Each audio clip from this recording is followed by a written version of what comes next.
Who? Devin. You'll make it? Devin can't make it today. I don't know him. Oh, okay. okay. Devin is the guy that. I already told you, my character won't know him. Yeah, he's your replacement, and you're his replacement. Y'all will never cross paths. All right, so there's been a lot that's happened for poor Alanis. You mean Nala? Nala. Yeah! That's your fault, Dave. You got me all tripped up. Yeah, I think we could definitely do with a recap just in general. Do you guys want to recap Nala on what she's missed so far? Let me look at my notes that I've been really bad at keeping recently. So, as I said, the last time I was here was March 7th. I wrote 3 lines for my notes last session. Oh my god! I'll let you give the recap. I think I can kind of tell it, and you can just fill in the gaps, I guess. So I think the last time you were with us, we were just entering the cave for the most part. I think you. Yeah. Okay. So we went to the cave, and we kept running into traps, and there was some. They weren't goblins. What were they? They were kobolds. Some kobolds that ambushed us a few ways. We did a lot of exploring. It looked like it was like an abandoned mine of some sort. So there was a lot of like equipment for mining and tools. Apparently there was a instructor that was captured, and we freed them from a cage. They were like the librarian, I think, something along those lines. Mm-hmm. Okay, I remember of the college. Okay, so I think that might have been the last session you're in. After that, we kind of moved forward, got attacked a few more times, and then we fought some people, and we heard some noises behind like a crevice in the wall, and we peeked inside of it, and then there was John, our new companion, who apparently was like trying to escape or something, and got stuck in a corridor that he was too big for because he's like a Goliath or something. He's like one of those big. He's a very tall ogre. half orc. There you go. Half orc. That's what it was. I'm going to intentionally not remember any details about him. That's fine. So yes, that's in line with your character. Yeah, in line with my character. Did I close it? What just happened? What just happened? I closed it. Oh my gosh. he's just a. Hold on, wait a minute. I didn't hear Welcome back. anything that just happened. So we left off with something about John. Yeah, so we found John stuck in a little tiny corridor. We helped him out. He was kind of confused where he is. He has kind of the personality of like he clearly is intelligent but not intelligent at the same time. I don't know how to describe him other than that. He's intelligent but not very smart. He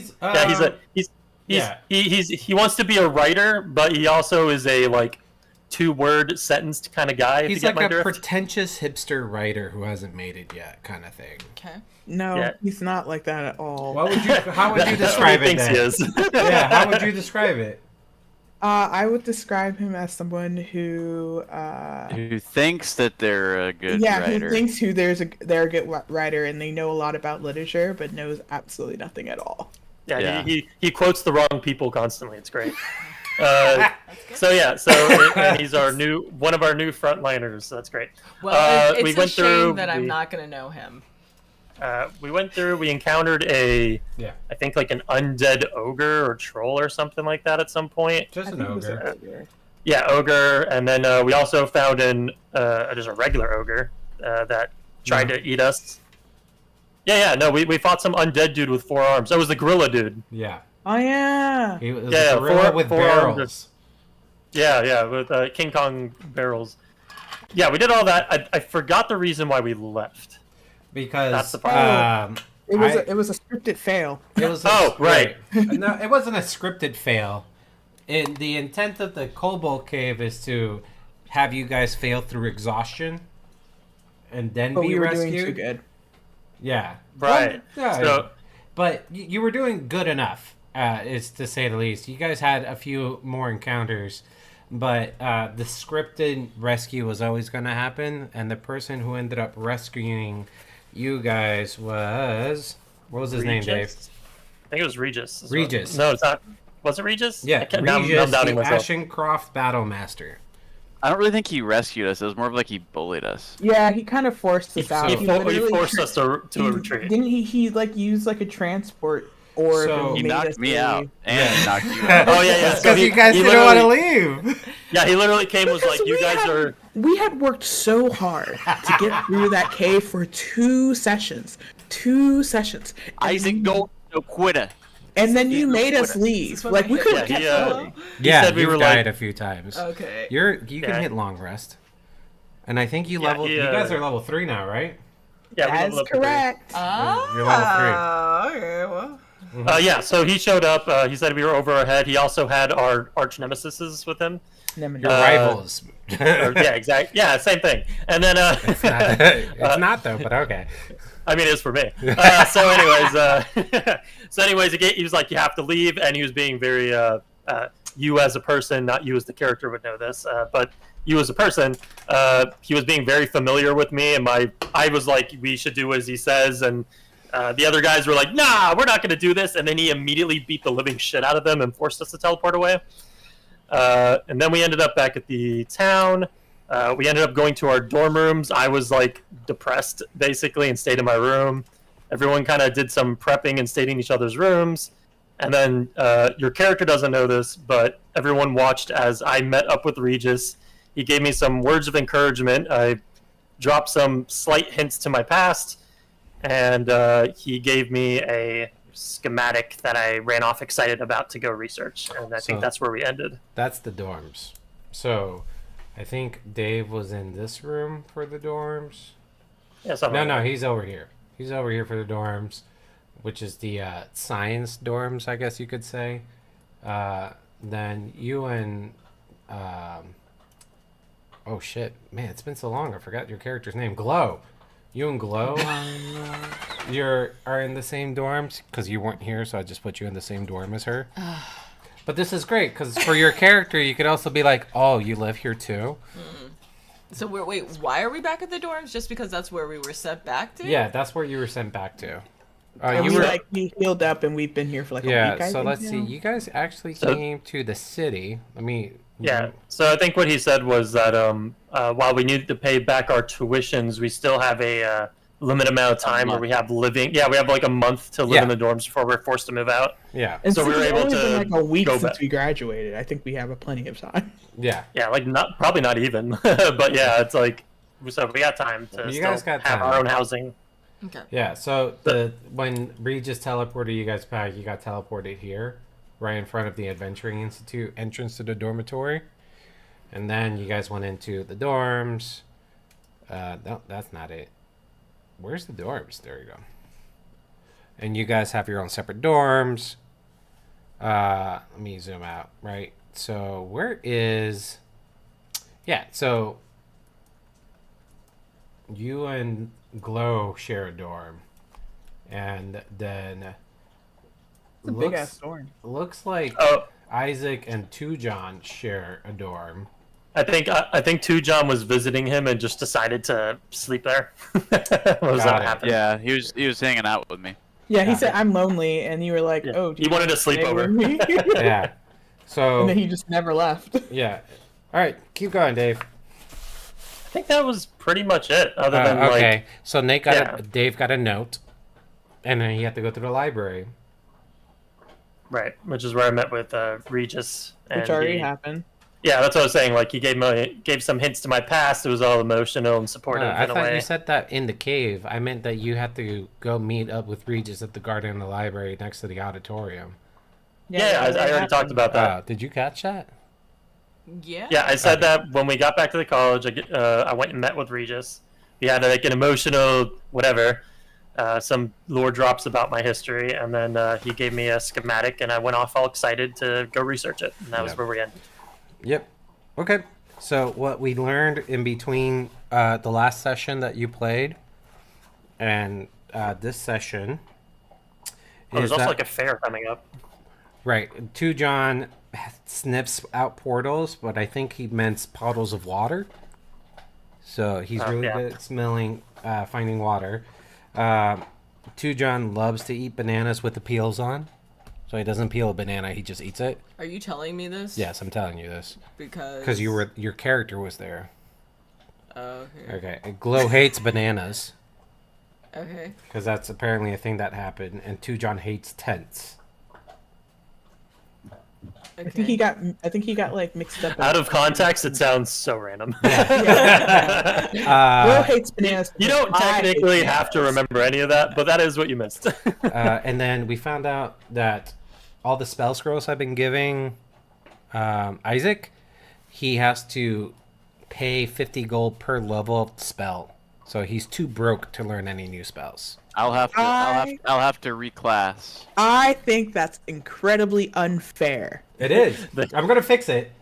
Okay, that's what I wanted to hear because I think that needed to be fixed. Absolutely. I didn't know that's how much money a wizard needed to spend to learn a spell.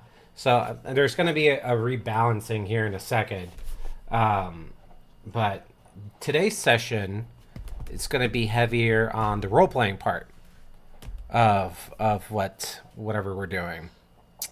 So, yeah. So I don't have any combat planned, but if you guys do something, I'm gonna have to spin up some sort of combat. Not to say that I have anything planned or triggered. It's more of like I know you guys. Meaning, if we randomly decide to punch someone, we might be in a fight. Yeah, it's not me. I'm just saying. When have I ever started an encounter? Right. We'll do something racist. She's not Isaboy, okay? So let me now. You got caught up as best as you can. I'll do a quick recap from the last session because That wasn't the last session. that was like everything. Okay. That was like the last 3 sessions combined. So I'm just gonna recap the last session, Okay. and then we'll start today's game. Sure. Oh my god, she's so in it. Do you see how thrilled she is? All right. So last session, you were able to. I made the fight easier in the cave for you guys, where you were being ambushed from the front and the back after Tujon triggered a trap when he decided he wanted to go destroy food.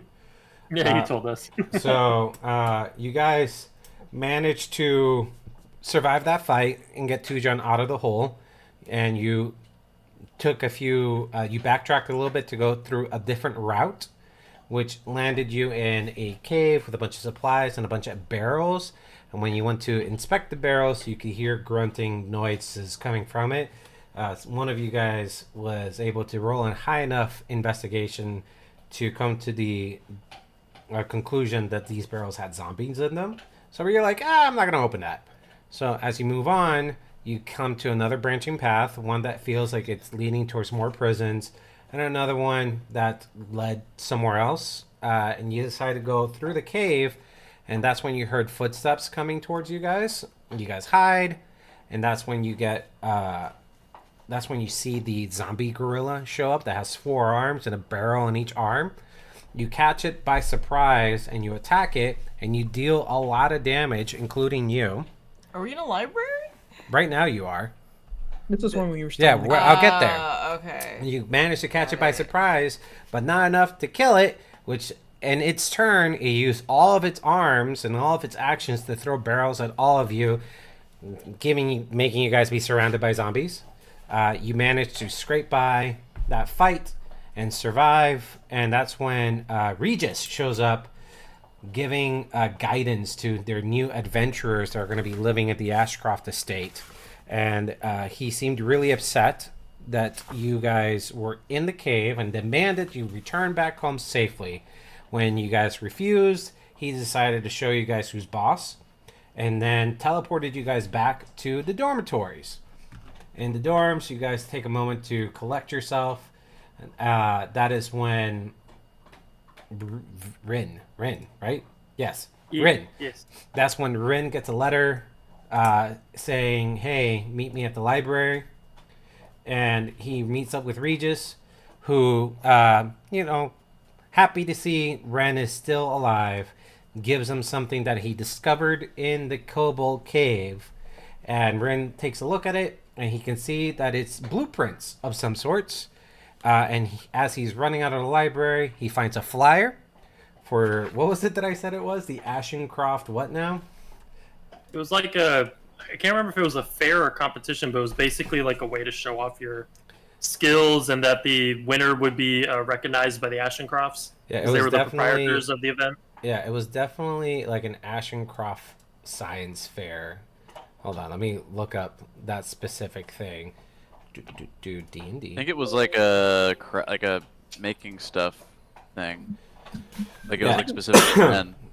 I thought I sent. I thought it was a little more generalized, but it was mostly like a way for people to show off to the Ashencroft so that they can sponsor them. Like basically, the winner would be recognized by them.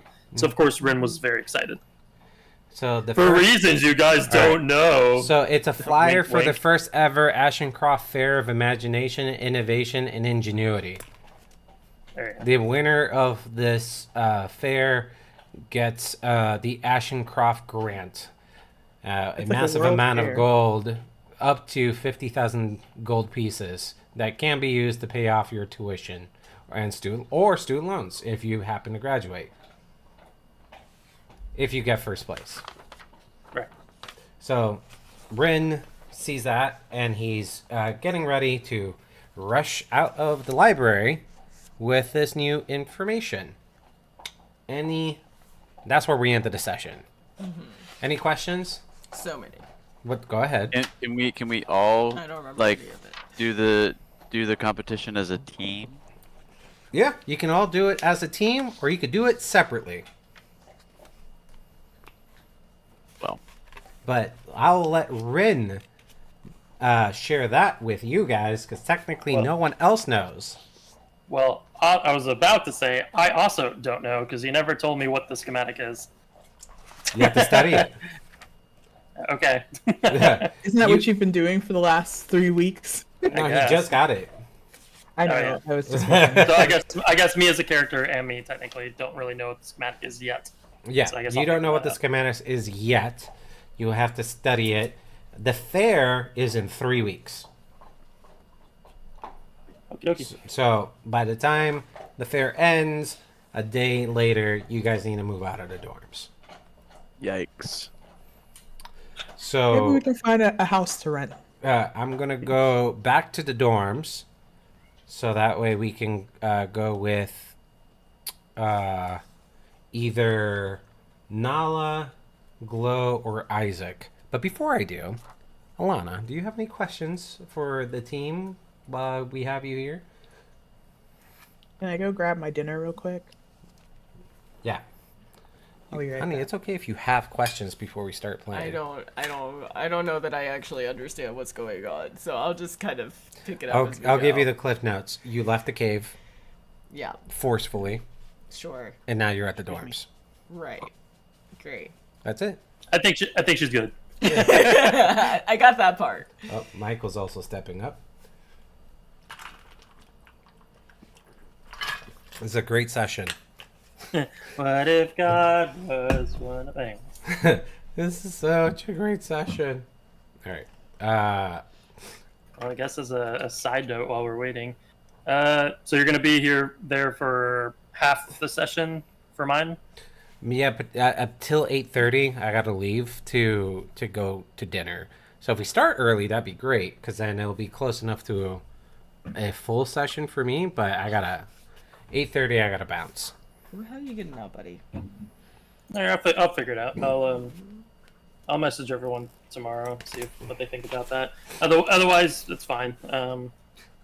We'll get you started on Yeah. Aldurana. Yeah. I got something planned that you'll never think 1,000 years that I'm going that direction. I've been waiting to do yours. Oh, I can't wait. And I'm back. Welcome back. Now we're just waiting for Michael. Did he go get a drink? I don't know. I guess, yeah. He didn't say Yeah, anything. he went to the bathroom. Oh, there Oh, you got a drink. And he got some Drinking- gummy Oh, bears. no, he got gummies. Oh, That's a great dinner. I'm gonna start. That's- We're gonna start in the room with Nala and Glow. Okay. Let's start with Nala, since you probably need the most context. You're on your canary, and you're kind of recapping what your last live stream was, which is all the shenanigans that happened on the cave. Of course. What do you do? oh my god, somehow I'm back in the dorm that my daddy bought. Like, I don't even understand. How did this happen? Give me a thumbs up if you know. Make sure you subscribe to my channel. Make sure that you sign up for my Patreon and my OnlyFans. What? I have to know the name of each one of those things now. Well, what's the name of your Patreon? My Patreon is called Only Fiends. Oh, thank you. That's a good one. Daddy's Wish. Oh. What's the name of your channel? What's the D&D version of Patreon? Patron? It's patron. Matreon. Yeah. There you go. Matreon. Sure, that's Patreon. Why not? Okay, and then OnlyFans is OnlyFeeds. OnlyFiends. Only Fiends. That's good. Which actually kind of works in Yeah. I like general. that a lot. Yeah, I like that. What do you do on OnlyFeeds? Feet pics? You're gonna have to give me money to know. Okay, we don't know. Ooh. Daddy's Wish. And what do you do in Daddy's Wish? On Daddy's Wish, I talk about how my dad just kind of always he has all these demands on me, and that he always does all these things that makes me so unhappy, and people are so invested. In Matreon?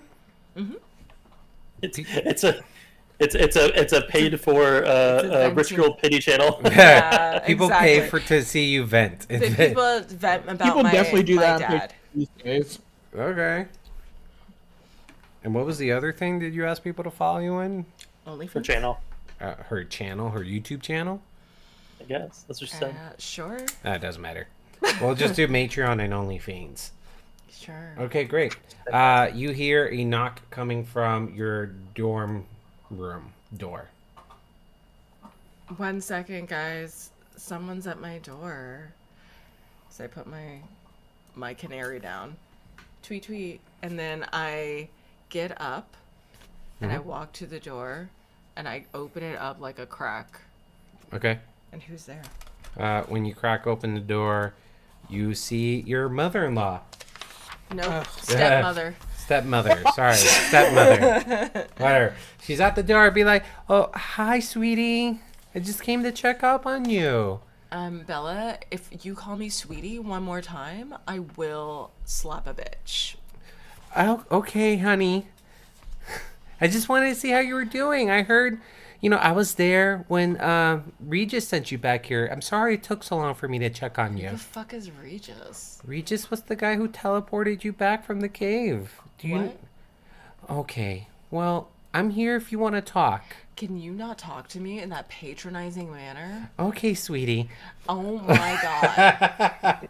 And then I slam the door. Okay. Oh, she just needs some alone time. I'll just come back later. And she leaves. Oh my gosh. And I go pick up my canary and I'm like, oh my gosh, is she not the most annoying person on this planet? And everybody's giving me thumbs up. I'm just getting a lot of validation right now from my Bit of an hive. echo chamber. Yeah. All right. So you're doing that. What's Glow doing? Glow's eating dinner. In her dorm? Yeah, why not? Oh, okay. She's a bit Glow's a bit upset about everything that was going on, so she's sitting on her bed, crisscross applesauce. She's eating some fish sticks and French fries. Comfort food. Really delicious. This is definitely what I'm also having for dinner right now. Okay. Yeah, right?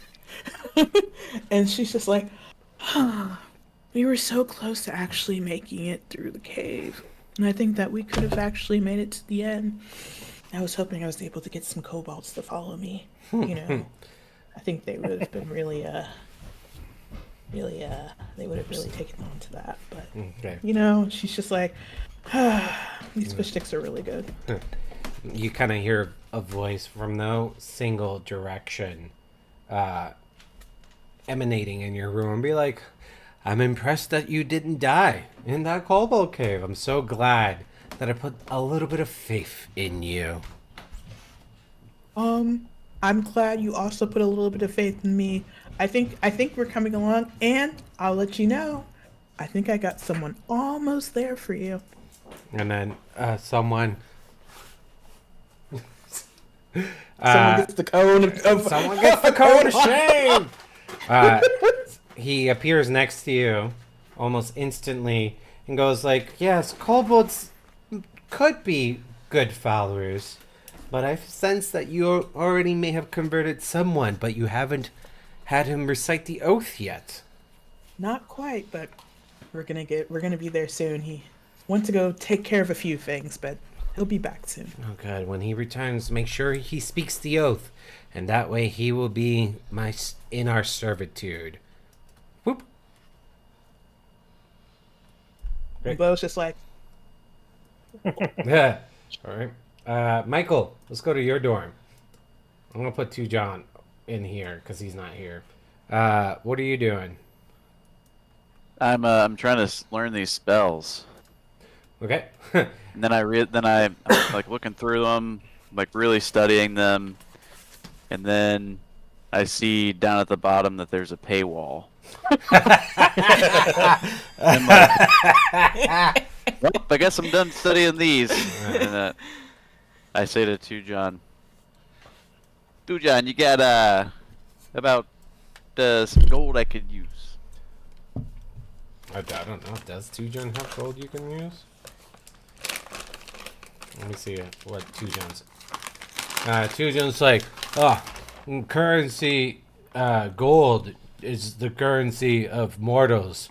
Friendship is the currency of the spirit. Well, yeah, you should just give me whatever you got, though. Marco Polo. You're just like him. Well, all right then. Well, Tujon, how did we get here exactly? I just remember getting knocked out, I guess. Yeah, big strong man sent us back here. He seemed like a real asshole. Yeah, I mean, we could all be a little bit of an asshole. I've never once in my life been an asshole. Can we talk outside of your room? Thank you. I just realized I was kind of being an asshole by talking to you. Yeah, you kind of. This isn't my dorm. Well, it is now. There's nobody in here. And then into the room comes a familiar face. And it's someone that you shared this dorm room space that you completely forgot about until just now. What was his name again, Dave? Stormberg. Stormberg walks in and says, "Oh, Isaac. Hi, I'm glad you made it back." Oh, what's going on, Scout? Not much. My name is Stormberg. It's not. All right, Stormberg. Yeah, I just use Scout as like a term of endearment. Oh, okay, cool. It's just that you've forgotten my name so much before in the past. I wasn't sure. Oh, I just do that to make you feel like you're special. Oh, okay. Well, thanks for making me feel special, Isaac. How was your trip back? Like the teleportation spell, how did it feel? Well, I was knocked out, so I don't really know. Oh, that's too bad. I was super interested to the effects of the magic as you were teleported across space and time to this very location. I wanted to write notes about it in my notebook. Well, you could always ask Rin. Yeah, I could ask Rin. I really admire him. He's a really smart guy. Yeah, he went willingly. I think Tujon went willingly too. You could ask him. Oh yeah, I could ask Tujon, and Tujon just goes to the room because I'm not gonna roleplay two different people. I'm tired of roleplaying A real DM move. He goes, well, hey, I'm glad that you're doing good, and it looks like there was no side effects from the teleportation. I'm gonna head to my dorm room real quick so I can start planning. Well, do you have any gold I could use? Not yet, but I might. Well, when you come across it. Oh, absolutely. And then I'm a solid investment. He's about to go into his dorm, and he turns around and he says, "You might be interested in this, then." What you got? And he hands you a copy of the flyer. And it's like, the chancellor was giving a speech in the library about the Ashencroft Fair of Imagination, Innovation, and Ingenuity. Winner gets their student loans paid off. And rumor has it might be payable to a group instead of an individual. Granted, you might have to share the reward with the group, but it's still enticing nonetheless. Ah, yes, group work, my favorite. Yeah. Yeah, so if you excuse me, I gotta go into my room and start figuring out what to submit to this fair that would be beneficial to me and my compatriots, and hopefully pay off our student loans. And he goes to his dorm room to do work. Well, and I knock on it and I say, well, don't forget me. You live with me, you know, like, if you end up winning, you can just spot me like 1,000 gold. That'd be good. And he puts I'm his good for hand it. on your shoulder and he goes like, well, I live in the Ashencroft estate, but my stuff is still here. So I'm just in between moving right now. Well, yeah, but we lived in this dorm for so long. We're really good friends. I never forgot your name. And he looks at you and gives you a little like gentle pat on her shoulder. He's like, yeah, we did live together in the same dorm. You're right. So if you will excuse me, I got to keep packing and planning. And he takes a step back and he's closing the door. All right. All right, I get it. I get what I wanted. Bye. And I go back over here to Tujon. Chujon is sleeping on he's laying down on someone's bed. Whose room is this, Tujon? I don't know, but I like the black sheets. It makes it so you can't see stains that well. Well, I can see a couple stains right there. That's a teddy bear. Well, yeah, you know, but near those are some stains on the bed there. Yeah, like Edgar Allan Poe. Yeah. Yeah, just like Edgar that. Allan. Just like that. So this guy just told me that there's a big contest going on, maybe. Oh. Like about philosophy? I think it's really whatever you want to make it. Oh. Ingenuity. You can ingenuity with some philosophy, right? Oh, maybe. I don't know. Well, either way, I think it's you, me, Nala, Rin, and Glow. Okay. We'll team up. We'll win this contest. I'll be incredibly helpful and resourceful, as always. Yeah. You were pretty squishy, but you didn't die that much, so yeah, you're pretty resourceful, I think. Yeah, I didn't die at all. Great. Love to hear. I only got knocked out by that asshole. That's true. Regis was stronger than all of us. Let's go find Rin. Okay. Sure. So you guys are gonna leave the dorm? Yeah. Okay. So you're on your social media. You're eating dinner. Let's go back to the library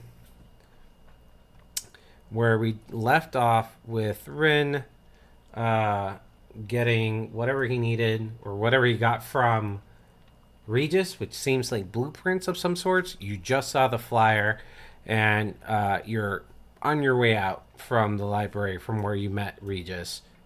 You could still hear people in the auditorium just north of you over here. It sounds silent, but you can hear a booming voice that's in there.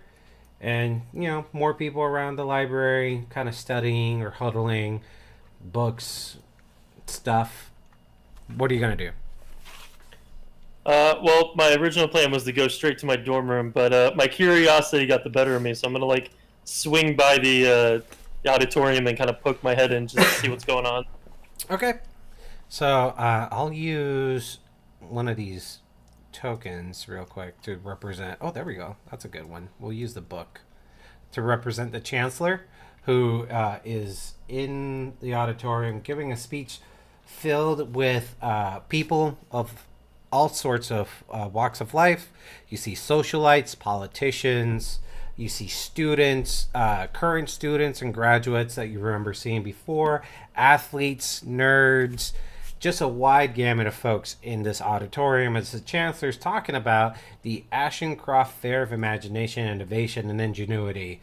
And you can hear him saying, it's like, this is an excellent opportunity, the first of its kind, where we will offer a grant to any student, current or alumni, the opportunity to show the world why coming to the Institute, it is an honor and a privilege and just the finest graduates and adventurers that the world could see. I would like to now invite onto the stage... What was the Ashencroft father's name? Oh shit, I don't remember. Yeah, I have to He's look just up. referred to his mother and father this whole time. Let me see here. I think I might have it somewhere. That's Isaac Bryn. There we go.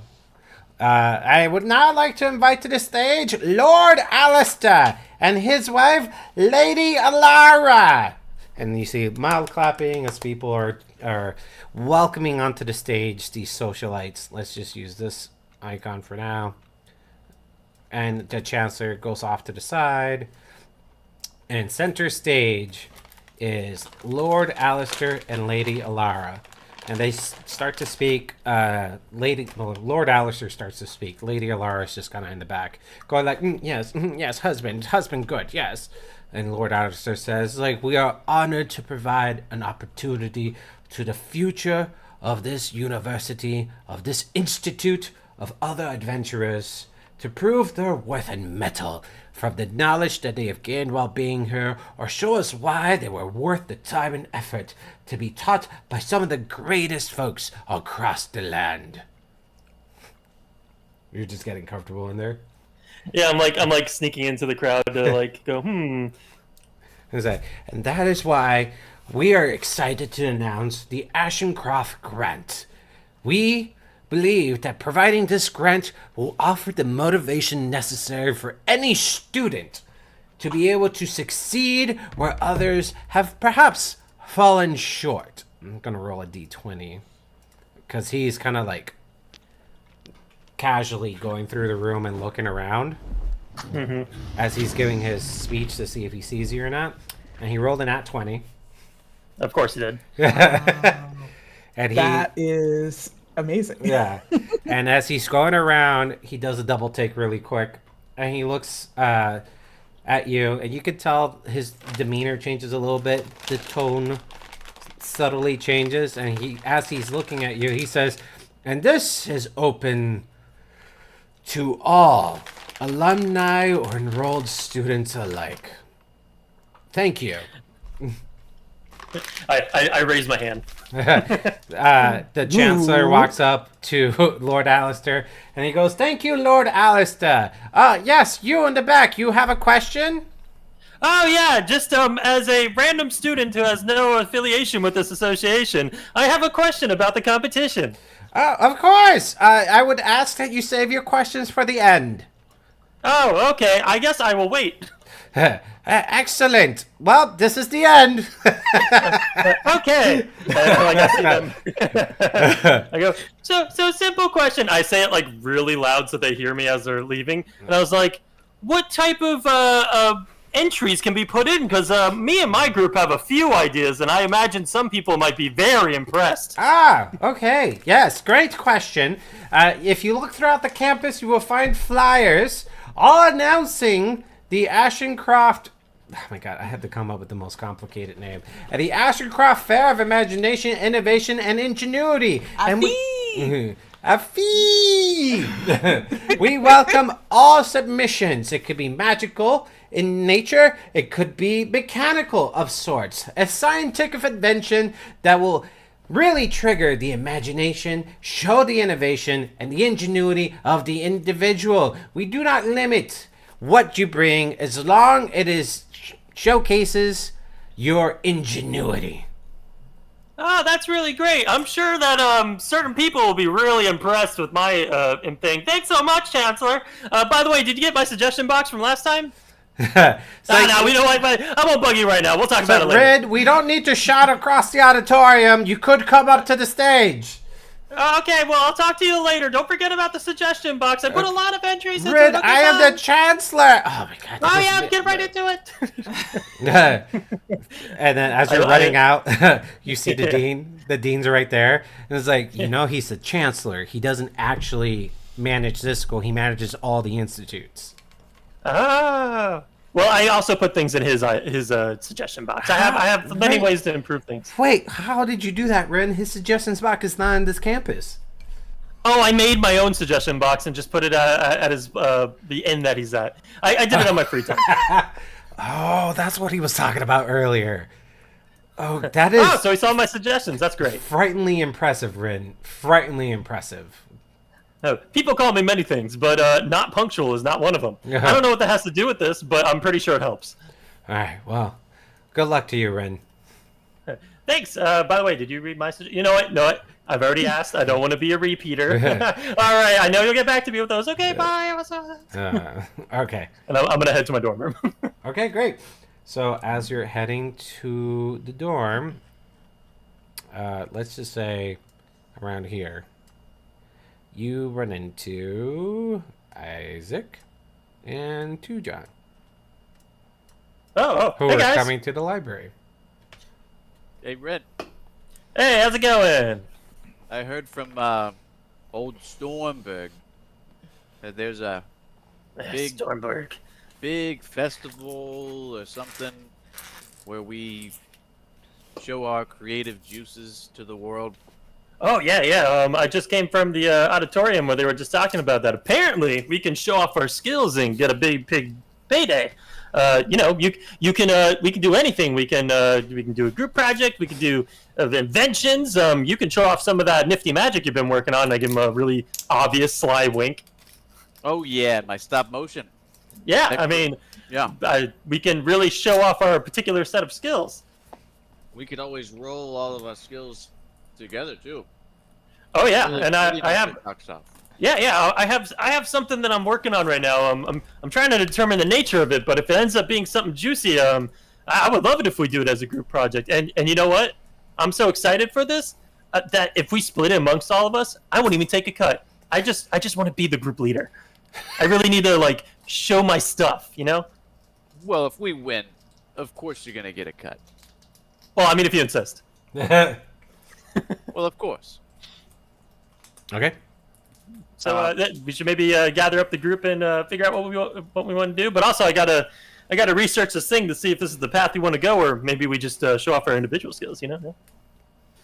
Yeah. We'll see. We'll see what Nala and Glow think. Oh yeah. Yeah, let's go find them right now. Yeah, too, John. What do you think? Yeah. I think, therefore, I am. I think I'm gonna recite poetry. Ooh, that could be fun. Yeah. And I'll Yeah, just you'll win with that one for sure. I'll just keep all the money too until I figure out what to do with it. You know what? That's totally fair. If you enter it by yourself and win, I don't know why you wouldn't keep it to yourself. You can Yeah. always give something to me too. I'll Been here think for about more it. before. Hey, Tujon, I got a suggestion. I elbow him. I was like, you Yeah. could tell the epic tale of the cave. Yeah, I found it by sniffing portals. Exactly. I think I'll that make- could be a good subject matter I'll for you. make a poem about that. Hell yeah. All right. You sure you want sniffing turtles? That could be Portals. that's an idea. All right. Let's go over here. So you enter the dorms. The dorms is multi-levels and, sprawls. It's wide as well, so there's different entrances for different dorms. So I'm just going to put you guys at the entrance of the dormitory where Nala and Glow would be at. I'm going to check first with Nala and Glow. What are you guys doing? Glow has been thinking real hard about everything that's been going on recently. Her fish sticks were really good. And she's just like, you know what? I'm filled with a sense of I think we can do this. I think we can be a really good adventuring party, and I can work hard to get to know more people and have them swear oaths, and it will be great. Yeah. I'm ready. I'm ready to go again. And I'm thinking, where's Jimmy? Has anyone seen Jimmy? Are you asking yourself? Yeah. Okay. Do I know where Jimmy is? Have I seen Jimmy recently? I don't feel like your character would have paid attention to when Jimmy said what he was going to do. You would have to ask the party. Oh my god, I remember Jimmy. Like, where's he? Huh. I wonder where he could be right now. This oddly tracks with what she probably would have said even if she was here this whole time. Yeah. Yeah, that's what Nala's doing. She's just like, huh. Okay. Well, all right. Well, you guys make it to, let's just say this is the girls' dorm. Cool. So, you're in the girls' dorm. What do you do?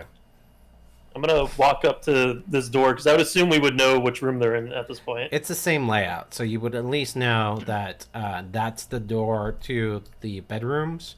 That's the Right. library at the end, bathroom, training room, and kitchen. Rin, you've helped me study here before. Yeah. there you go. Yeah, so as I'm gonna go up to the the door. girls' bathroom is any different than our bathroom. You Oh can- yeah, go check it out. You think it's nicer? I would imagine. And I'm gonna knock on the door. I'm gonna knock Boom, on boom, it. boom, See boom. if there's any- Hello. Boom, boom, boom, boom, boom. Okay. But like I think Rin would be really annoying with knocking on a door. So instead of loud bangs, it would just be a constant small tap, like hello, hey, it's Rin. Oh, I think it's Rin. Hey, it's me, Rin. The guy you Hold know. on, wait, hold on, hold on. Adventure group. So as when you leave the room, you can't help but notice this door over here is cracked open. And you can hear light prayer coming from the room of the sound of your cousin up. Just praying. Well, I don't want to interrupt her praying. Hmm. So I just like peek in and I'm just like, oh, yep, it's up. You're saying what's up to her? No, I'm saying, yep, it's up. Like I'm thinking, yep, it's her. Yeah, She's okay. over there praying. And she's like, oh, may Varen Venus protect all of us and all of us around us. And it's just her praying. Oh, well, I better go open the door so it doesn't interrupt her. Okay. I'm still waiting. Okay, I'll open the door. Hi, Rin. Oh hey, we got news and information, and oh man, do we have a proposition for you? Proposition for me? Yeah, but look at this bathroom glow, and I walk in. Oh, you just walk in? Yeah. He's just going in the bathroom Okay, great. for some reason. You like a walk in weirdo. and you see Belle on the toilet. She's like, excuse me? Well, you didn't answer. You didn't give me a chance to answer. Get out! How was the bathroom? Well, Belle was in there. Oh, that's awkward. Yeah, it's almost like people use the bathroom here where they live. Anyway. Good if thing you got- Braxton wasn't in there. Yes, good thing Braxton was in there. You have a proposition for me, Rin? Yeah, we came to talk to you, both of you. Are You you can guys invite just- us in your dorm. We're just gonna stand out here like a couple of buzzards. Well, actually, I think we can just go to the kitchen. And talk there. Okay, sure. Or yeah, that sounds good. Oh yeah, there's couches in there. Dope. I think the kitchen's right here. We all sit in chairs. Where's God damn it! I keep on calling you by your last Nala. last campaign's name, Nala. There we go. It's like where's oh shit? Hold on, I put my head. Hey Nala, we have something to talk to you about.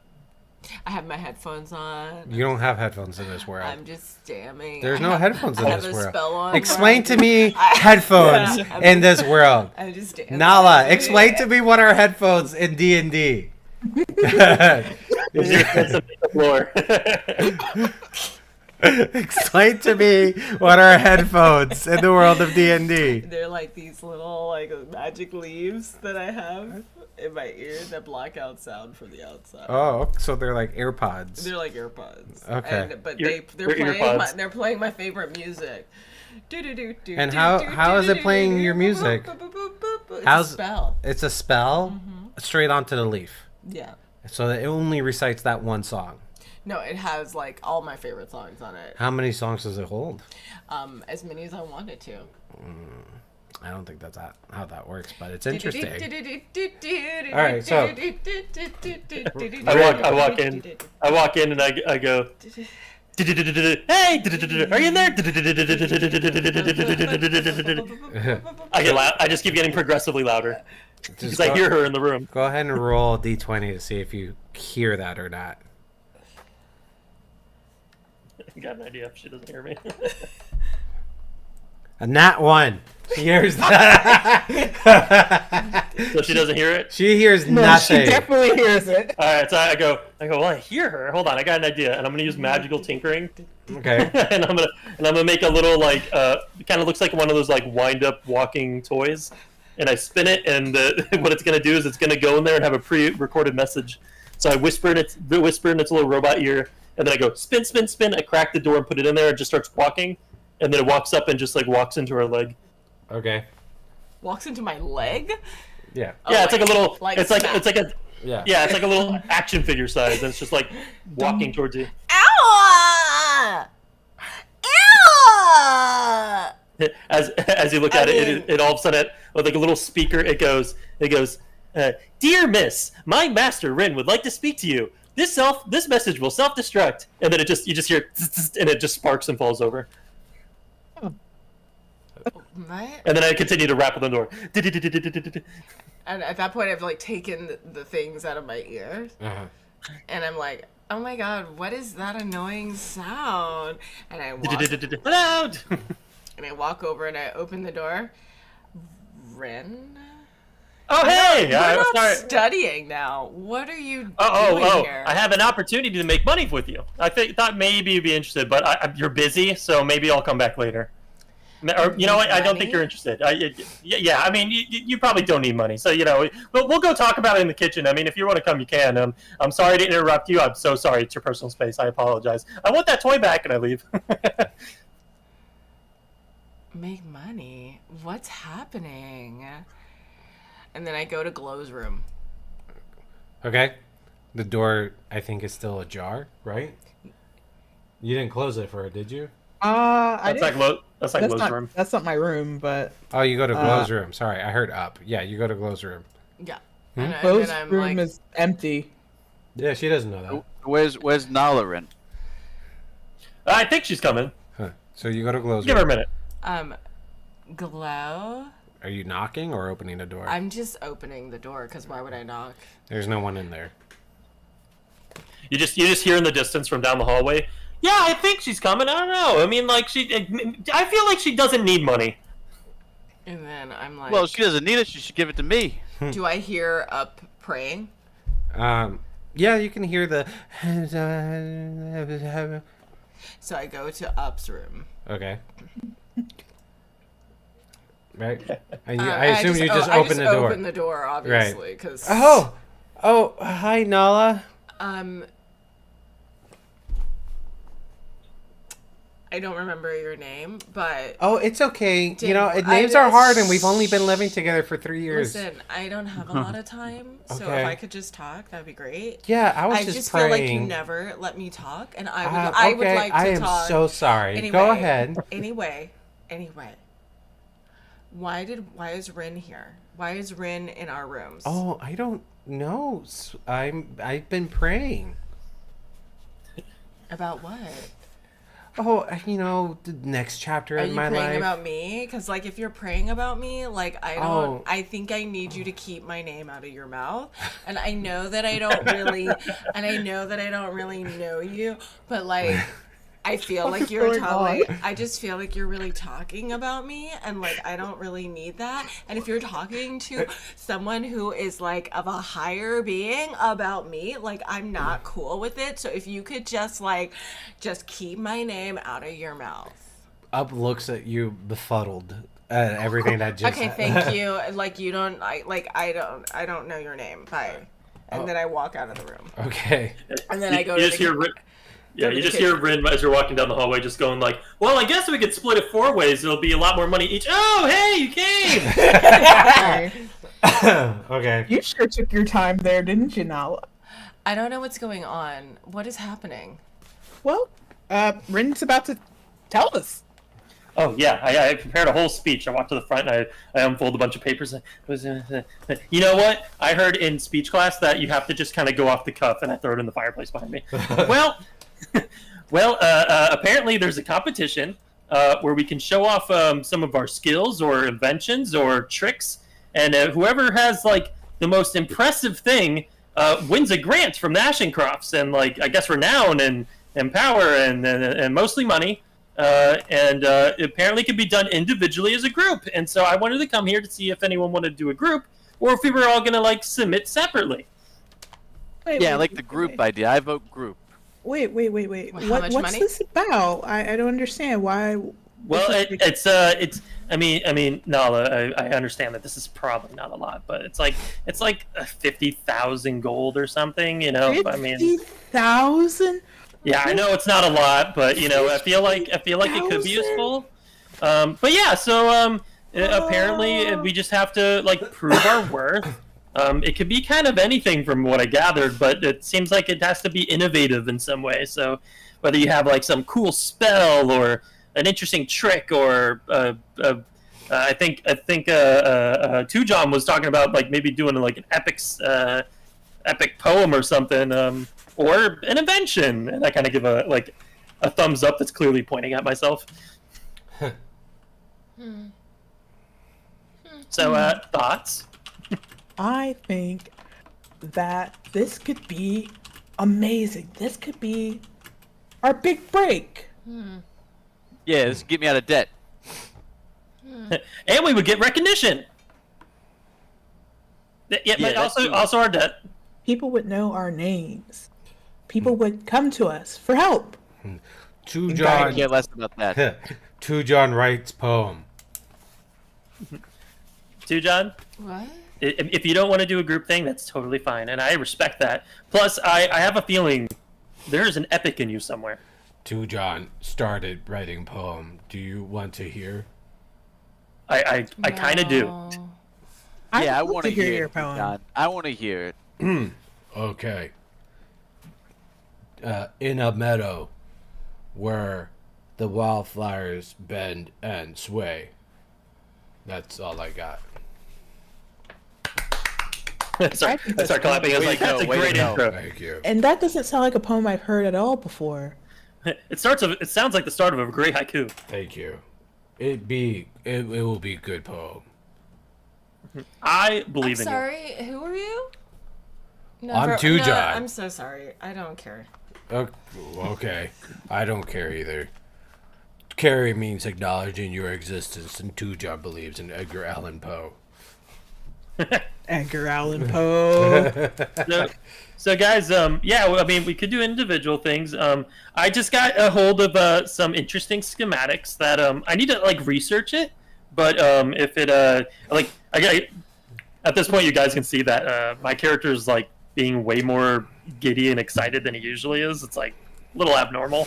I'm like, and like if once I study it, maybe it'll be like the next big thing, and that could be it. But I gotta figure it out first.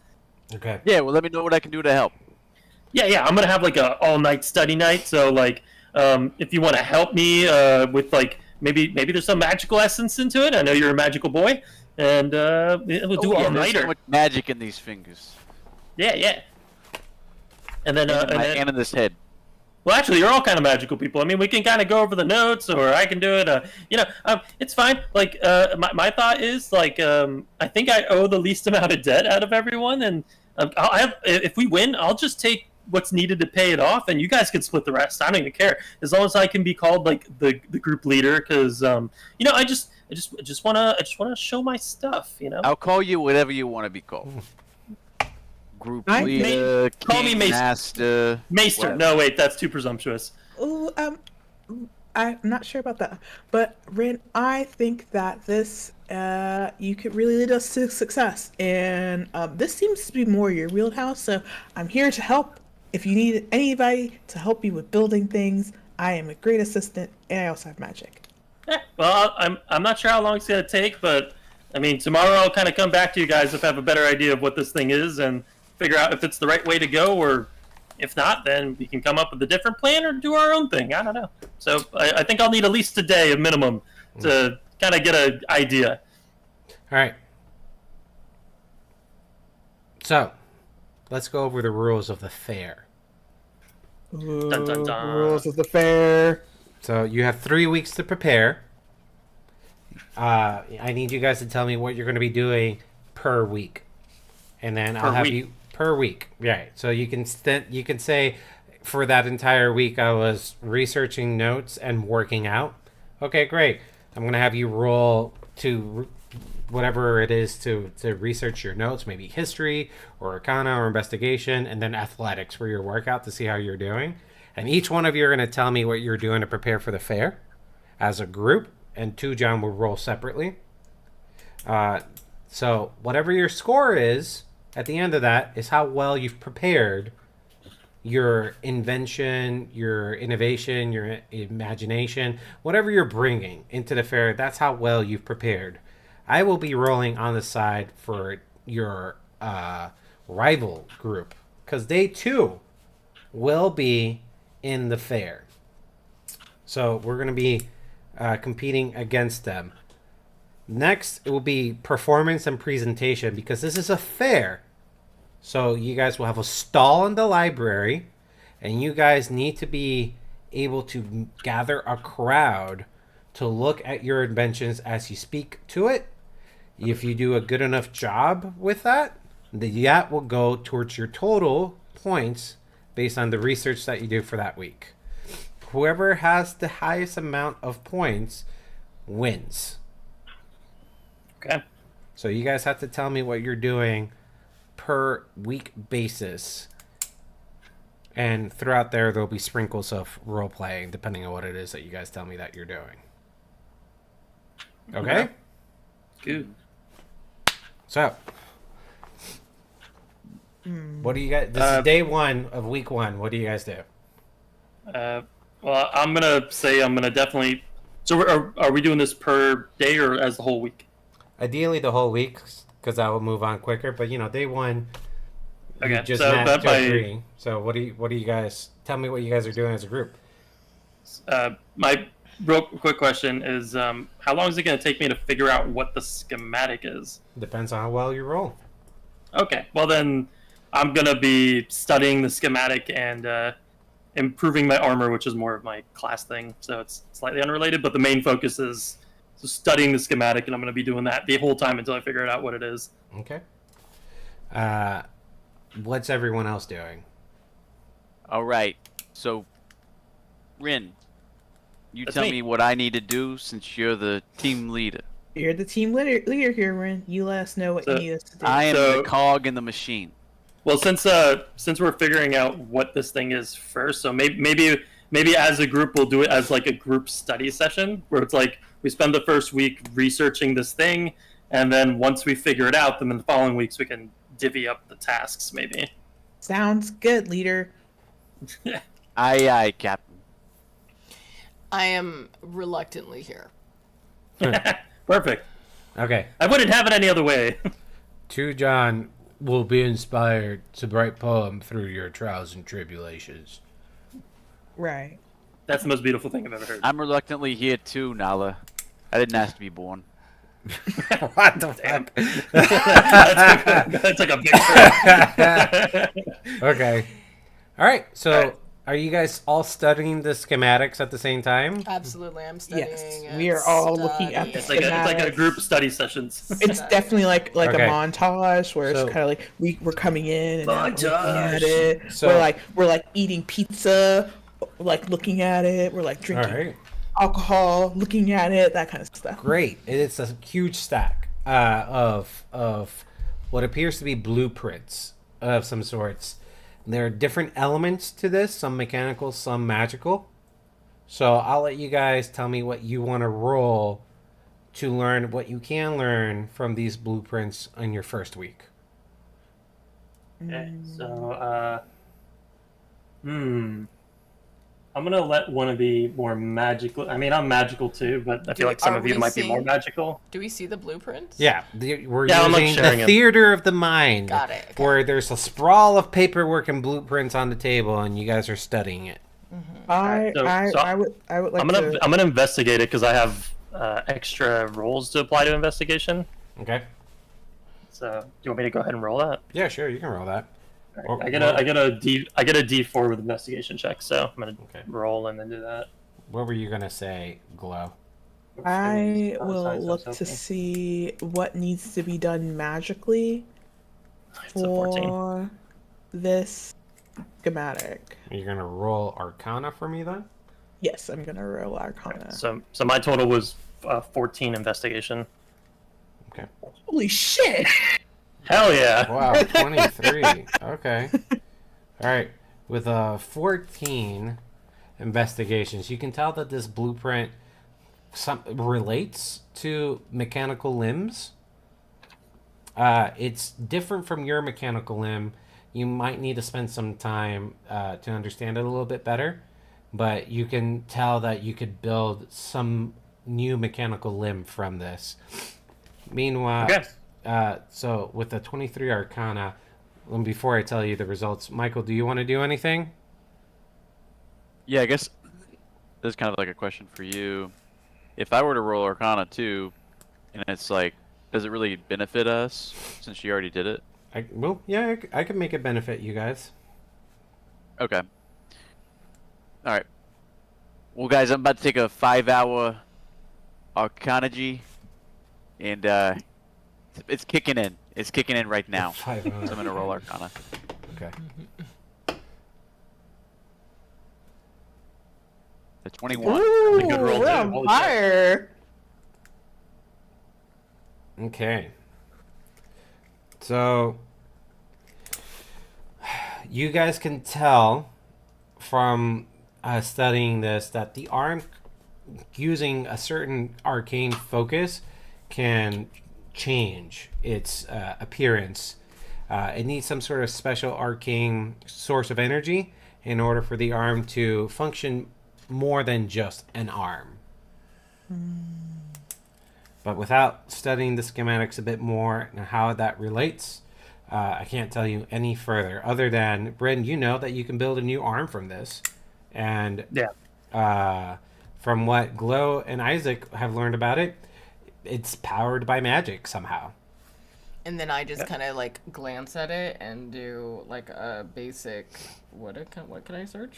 What do you want to do? I'm looking at the schematic. You can roll perception or investigation. I shared what I learned with Ren. I also share what I learned with Ren. Yeah, I'm taking Source notes. of Magic. Yeah. So with an 8, you look closely at the paperwork and you go like, this looks like homework. That's not what I would say. What would you say? You guys have it. So nothing. Nothing. Okay. I put for Nala, work in progress. Uh, All right, I guess 2 John would roll too. oh, sure. I think Two John's just focusing on his poem. He's not helping you guys out. Hey, Oh, that's fair. Has it? That's fair. Seen Jimmy? He has his own epic story. Yeah, hold on. Oh, Two John- Jimmy's going back to get his cart that we teleported away from, so he might be gone for Yeah. like a few days. Yeah. He What? wrote a 4 on writing poetry. Oh. That matches up.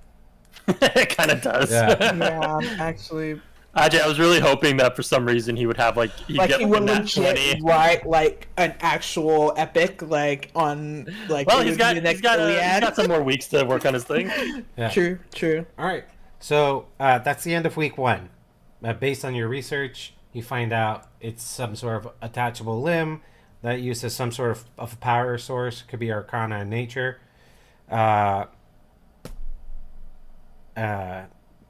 So week 2, let's just say you're out and about the university.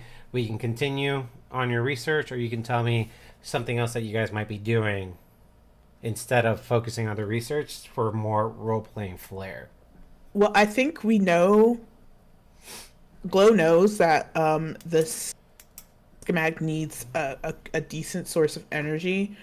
So I feel like she's going around, looking at the markets, looking at the shops, trying to find a cheap source of energy that we could actually use. Like some type of focus, some type of orb, a shard of some sort, a gem.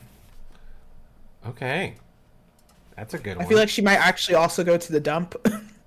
Okay. I thought it was called the heap. I'm sorry, the heap, and Is she's that gonna the- start looking because she knows that the arcane focus that is needed for this, they will not be able to afford to buy, but she's hoping that she can find something.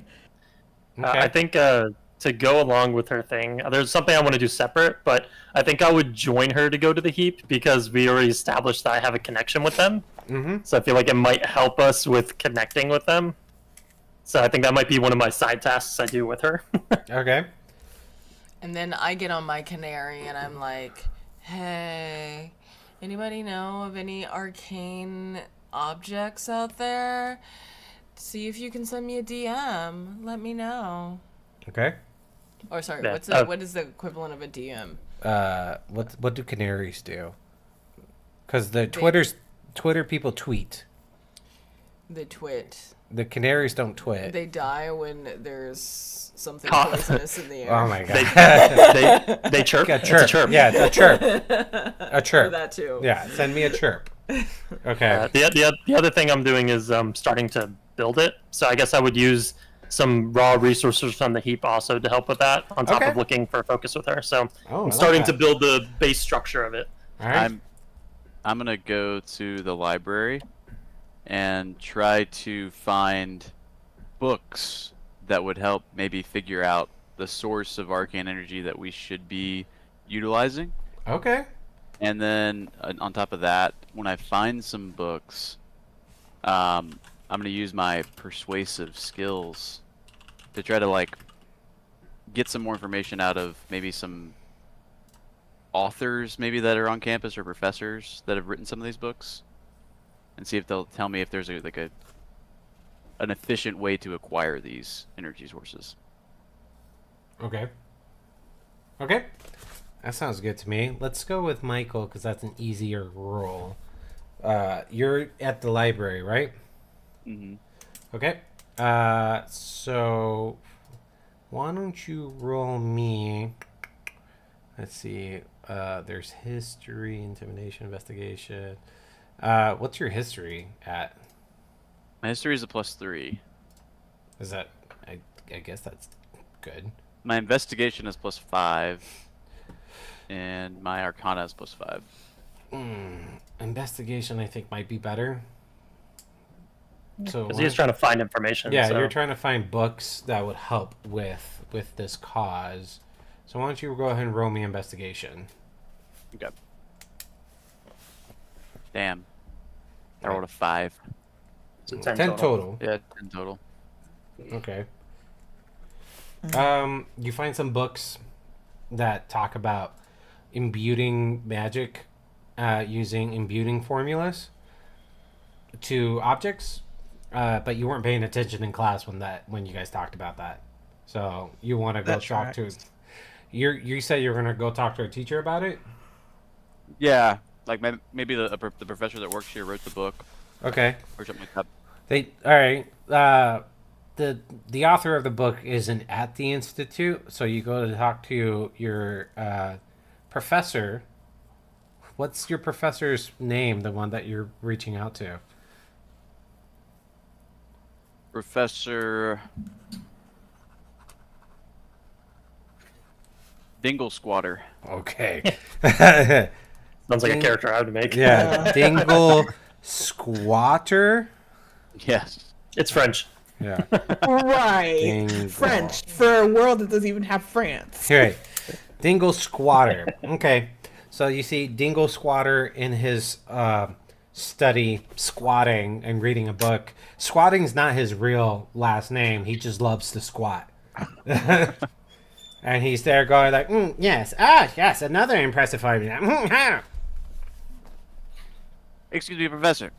Oh, hello, Isaac. Is that correct? That's correct. I'm impressed you remembered. Yes, you are very adamant about stop motion animation, but I've tried to explain to you that's just regular necromancy. I remember. Well, yeah, but when you put it into a production, That's how it becomes stop motion Yes, animation. I love your creative application. That's true. That's why I admire the young people. How can I help you? Well, you see, I got this book here from the library. Oh, I'm trying to figure out a source of arcane energy. You know, like something that'll be efficient and not too expensive for me and my friends to acquire, to use in this fair coming up at the interesting. Ashcroft estate. Oh, I see you're throwing your hat in the ring, huh? That's right. Very, I'm very trying well. trying to find information and do my part. We're doing it as a group. Well, to imbue an item with magic, according to this book, you must design a formula. There are 4 steps. One is to pick a magical effect that you may already know, and as a wizard, I assume you know your fair amount. Mhm. And then acquire the appropriate mundane object to which you wish to imbue with magic. Then acquire a magical foci, and then imbue the item. Simple. What was that third one? Magical foci. I don't know if I'm saying that right. Foci? Foci? Like focus, but. I think it's a focus. Yeah. Foci. Yeah. Okay, Foci. would be plural. Yeah. D&D. I mean, sorry, singular. So it was I know what pick- you mean. So it was pick magical effect, pick item to imbue. 3 is magical foci. Yeah, so you need an arcane focus. Okay. So whatever those might be for you. All right, and then what was the 4th? Do the act. Imbue the item. All right. Well, what? So, how do I imbue it, or what? Did this cost money? Does it cost money, he says. He turns around and starts reading the book. And he's like, does it cost money? Yeah. As I start reading into imbuing magic. Let me inject here. I'm a artificer. My whole class is about imbuements. Okay. So I might actually be a novice expert on it, kind of. It Obviously a doesn't low level seem- artificer, but Yeah, it doesn't seem like it costs money. But no, it doesn't cost me money anyways. oh, there we go. Imbuing. Oh, interesting. It doesn't seem like it costs money, but you could make a pretty penny imbuing items with magic. I see. Wow. So is this something I gotta like learn how to do, or do I just know how to do it? Well, I think, and he closes the book that you brought him. If you study this book, you will learn how to do it. Perfect. He's just like, I'm done answering your shit. Thank you, Teach. I really appreciate it. You're welcome. Well, So- Dingle Squatter, I always knew you were a special teacher. You never gave up on me. Oh, you're so entertaining. Although unhelpfully obsessed with your classmates, I've noticed. But story for a different day, I imagine. Well, just one classmate. Let's not make it plural. Come on. Paste.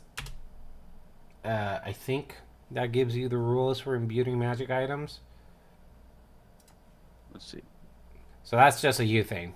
I wouldn't share this with anyone else unless they ask, but that you have imbuing magic item rules there for you. Cool. Thank you. You're welcome. Let's cut to... What were you doing again? You were on Twitter? Or Canary? Canary. And what was the question you asked? Hey, does anybody know, like, an arcane object that I can use to essentially make something come to life? Something comes to She's- life. She's basically looking for a focus. I don't understand. I wanted to be clear that I don't quite understand what we're doing. Mm-hmm. And I'm reluctantly going along. So I'm just kind of going with whatever. Yeah. So go ahead and roll. Which is actually probably I pretty don't know what you could roll. Maybe persuasion, because you're asking your social media network. Oh, 16. That's not bad. That's pretty good. Yeah. You have a few people respond, and they're like, "Oh, are you asking about an arcade focus?" Other comments is like, obviously she's asking about arcade focus, and you fucking simp. Why wouldn't you know that she's asking? That's clearly what she's talking about. Another comment being like, "Ugh, guys, like she doesn't know what an arcade focus is. What a fucking idiot." And other people are like, "Do you need an arcane focus? I can give you one of my arcane focus. I have so many arcane focus, I don't need an arcane focus." And then another one is like, "Arcane focus are orbs, crystals, and rods, specifically constructed staffs or wands, similar items that you can use to focus arcane." And then reply to that comment, it's like, who doesn't know what an arcane focus is? You fucking asshole. She's probably just trolling us. There's no way she doesn't know. She's a wizard, or sorry, a sorcerer. Thank you. Great. So it sounds like she found a focus. Well, at least she knows what a focus is. Yeah, I already know. I already know. All right, let's go to you guys. What did we call it? Yep, we did call it a heap. Yep. So you guys walk to the heap. We're gonna just do one icon for the two of you. Do you have good charisma, Glow? I have +6. Okay. Well, then I'm gonna show her to the right people to talk to there and let her do the talking, because talking to people is not my specialty. I Okay. do. I have +6 charisma, so I have +6 persuasion. Okay. So maybe she'll focus on talking to the people to locate stuff, and I'll focus on getting the items to start building the thing. So you So guys are basically- splitting up. We're kind of working together. We're in the same area, because in the heap we can get the materials as well to build it. Uh-huh. So like I'm gathering the materials and building the thing, and she's talking to them to find good materials and possibly the item that we need to imbue. Okay. So you guys walk into the heap, and you see, bunch of people scavenging through garbage. How do you handle this? How do you roleplay this? All right, I'm gonna okay, Ren, point me to the people, and we'll talk to them. No problem. We'll talk to the same guy the last time we were here, and I wave at a guy. I don't think we said his name last time, so I'm just gonna make it up. I'll be like, "Yo, Scrappy!" And he goes, the guy comes up. The same guy we talked last time that he was familiar with me and friendly. He gives you a hard punch in the shoulder because he doesn't know how hard he's punching you. And he just goes like, Ren, Ren, you know my name's not Scrappy, and that triggers me. You're so funny. I'm sorry. Ow.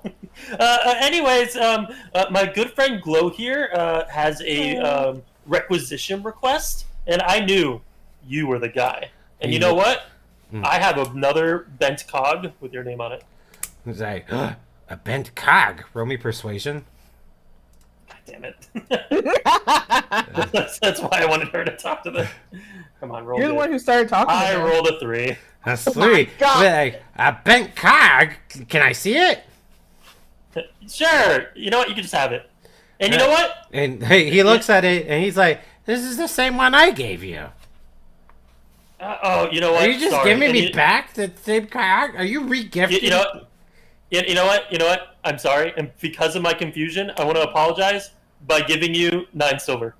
Oh, ooh, dinner tonight. Oh my goodness! And he pockets that. Yeah, I'm gonna. Well, anyways, so as I said, I wanted my friend Glow to talk to you, so let her take over. Okay. So, it's very nice to see you today. We just wanted to look around because we're looking for a couple of things that we could use as an arcane focus. Okay. Nothing super powerful, you know, a shard, a rod, orb, anything that you can help us with, that would be great. And I promise, Oh, go ahead, sorry. and I promise it'll be worth your while if you help us. Also some high quality scrap so I can build something. And some high quality scraps. This is all related, and trust me, if this goes well, you'll be a name known around the city. And as she says that, I pat my coin purse. Wait, are you lying to him? How would his name be known throughout the city? Well, you would be connected with a very important project. Let's just say that. We will give you dedicated rights as our resource for our invention.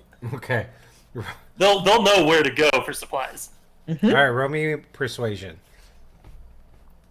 Please, please, please. Do better than me, for the love of God. Wow, 23. Yes. Holy shit. Nice. This is why I put you in charge of that. Okay.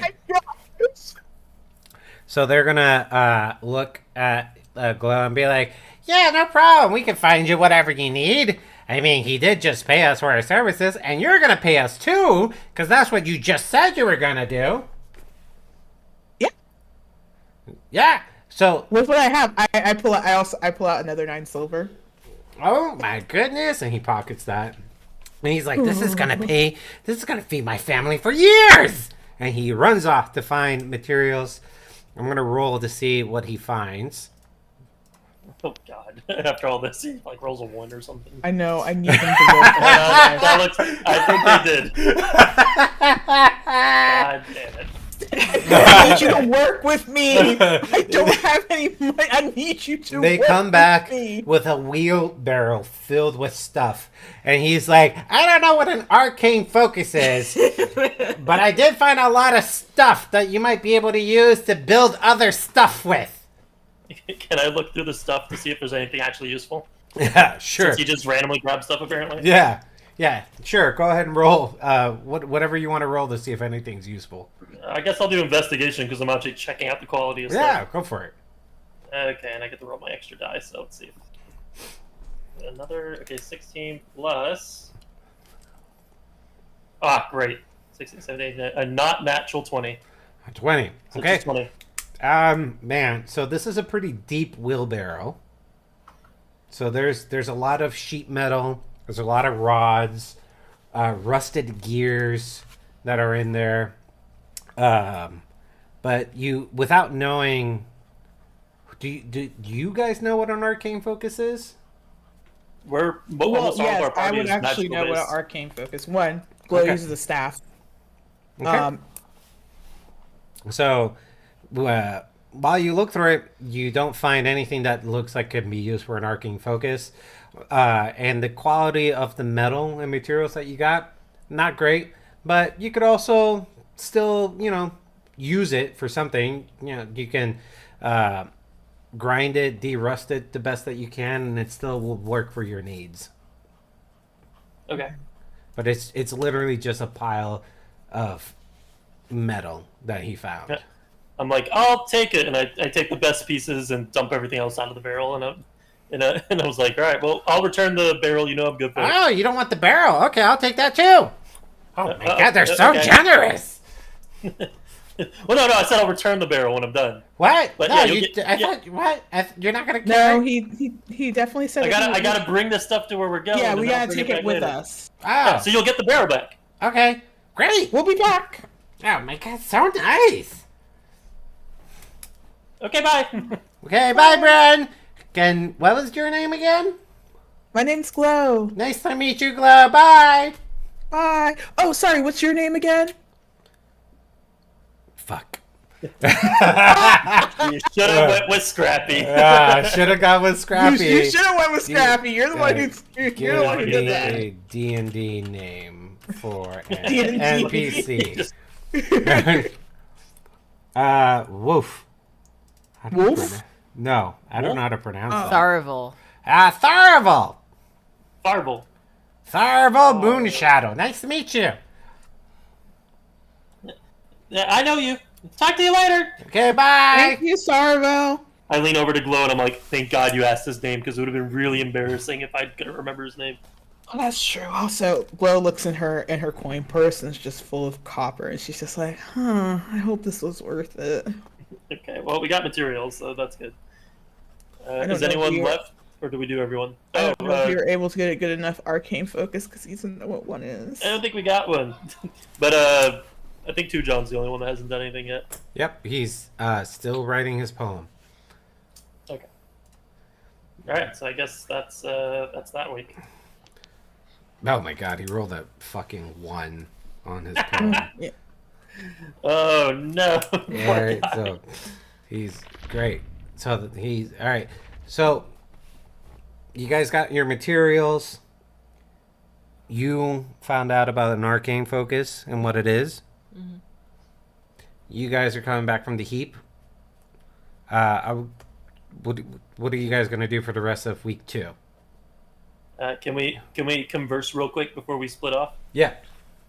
I'm like, okay. Me and Glow found materials. What did you get, Isaac? So I figured out how to imbue an item.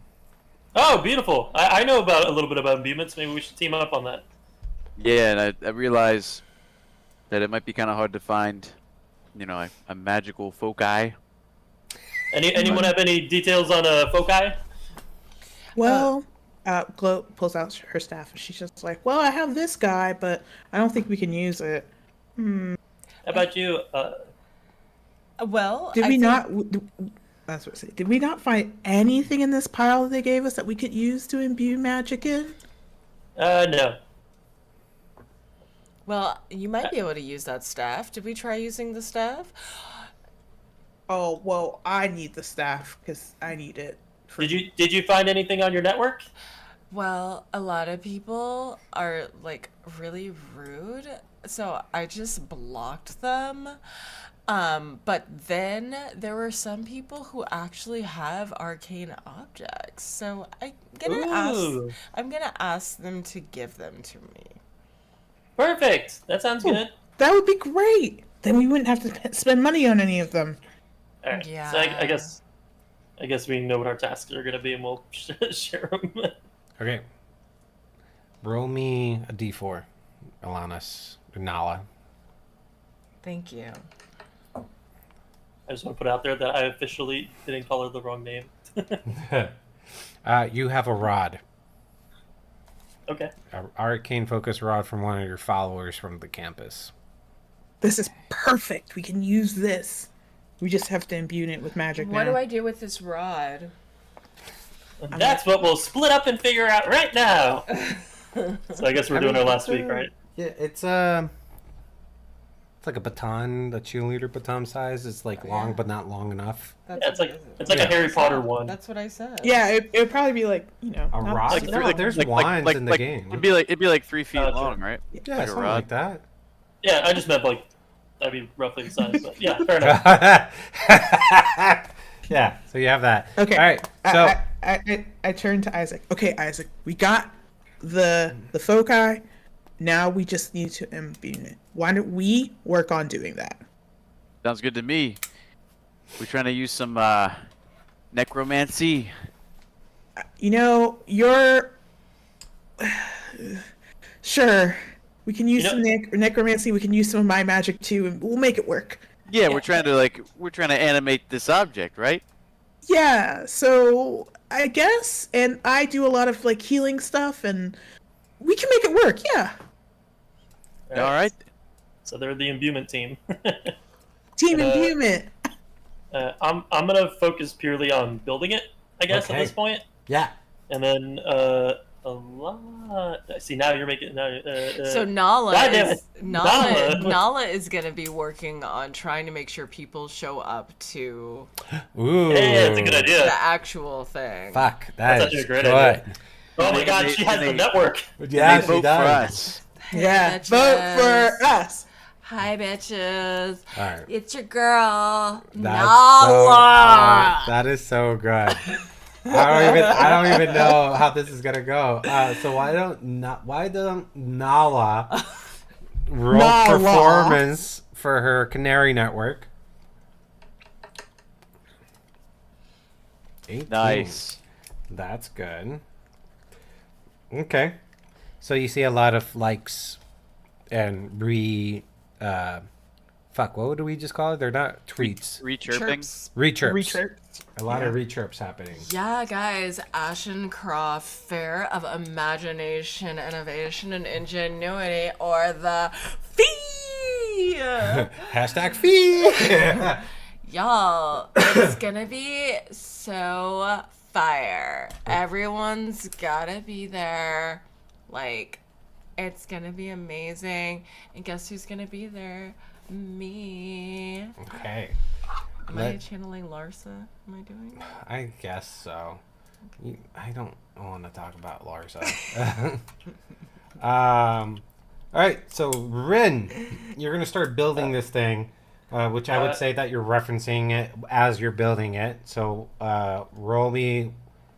So one thing I wanted to say is I actually have tinkering tools as part of my thing, and I get to use my proficiency bonus with it. But the one thing I don't know is how does that work. So I was looking that up. I don't know if you want to do them first while I look that up. Where is that under feats and traits? I mean, I have a bunch of tools as part of my class, and so like I have a literal item called Tinkerer's Tools, and it says you can add your proficiency bonus when doing ability checks to make sure your tools craft. But I don't know how that functions. Like, do I roll something and also add this, or something? Yeah, else? you roll something and then add it. Okay, So but I don't know. you're going to be building something. So I'm trying to look at your skills to see what you would use to build something. I almost want to say performance. Nah, I don't think so. No, What would you roll to build? I know, I don't know. That's why I'm trying. That's why I wanted to look up how to roll for tinkering. Roll to build something.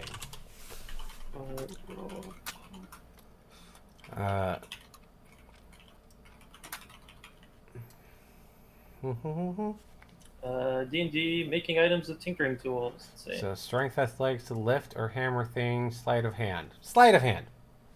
Jesus, all my worst stats. Got it. We'll go with sleight of hand. That makes the most sense to me. And it says plus my proficiency with the tinkering tools.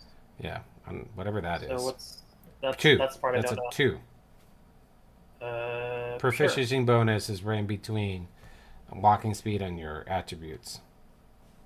Oh, okay. So I get to whatever this roll is plus 2. Yeah. Got it. Okay, let's cross our fingers here. That one. Are you serious? Yeah. Okay. Plus 2. Okay. That's a 4. All right. Damn. Before we get to you, let's go to Isaac and Glow. What were you guys doing again? You were trying to figure out how to imbue the rod? We're gonna Yeah, we're working on investigating it and then actually doing it.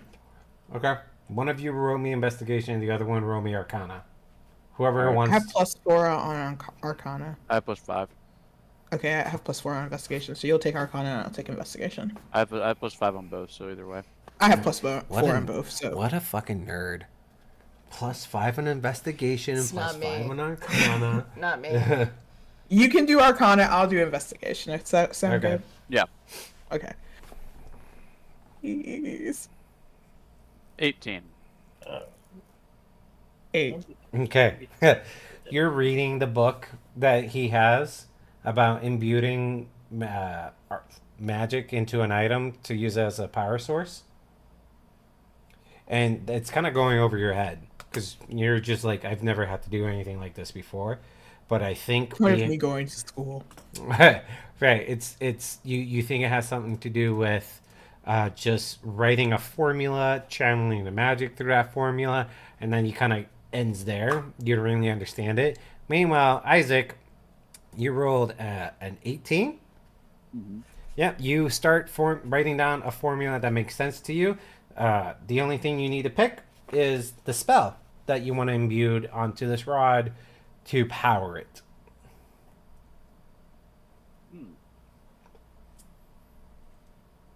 All right, Glow. Yep. What spell you think we should use? It has to be one of your spells. We're doing an arm, right? Yeah, I got Ice Knife. I've got Ray of Sickness, which I love. I've got Shield. I have something that might be really good for an arm. Isaac is the one imbuing, so he's. Oh my god, no! I should have done it because I actually do have Mage Hand. Would have been useful for animating an arm. It's just to power it. Just to power it. That nothing about it. So we would want. Sorry, I'm looking. I turn to Isaac and I'm just like, so are we gonna want to use our most powerful spell for this then? Can I roll? Do I know the answer to that? It will be based on the blueprints that you got from Ren.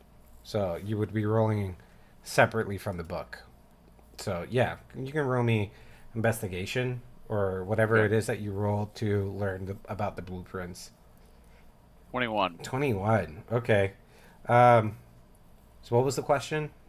Does it like, do we need to use my most powerful spell? Like, is that what makes the most sense? No, you don't need to use the most powerful spell. Oh, okay. Okay, what spells do you have now? I got False Life, Find Familiar, Ice Knife, Ray of Sickness, Shield, and then I got Rhymes, Binding Ice.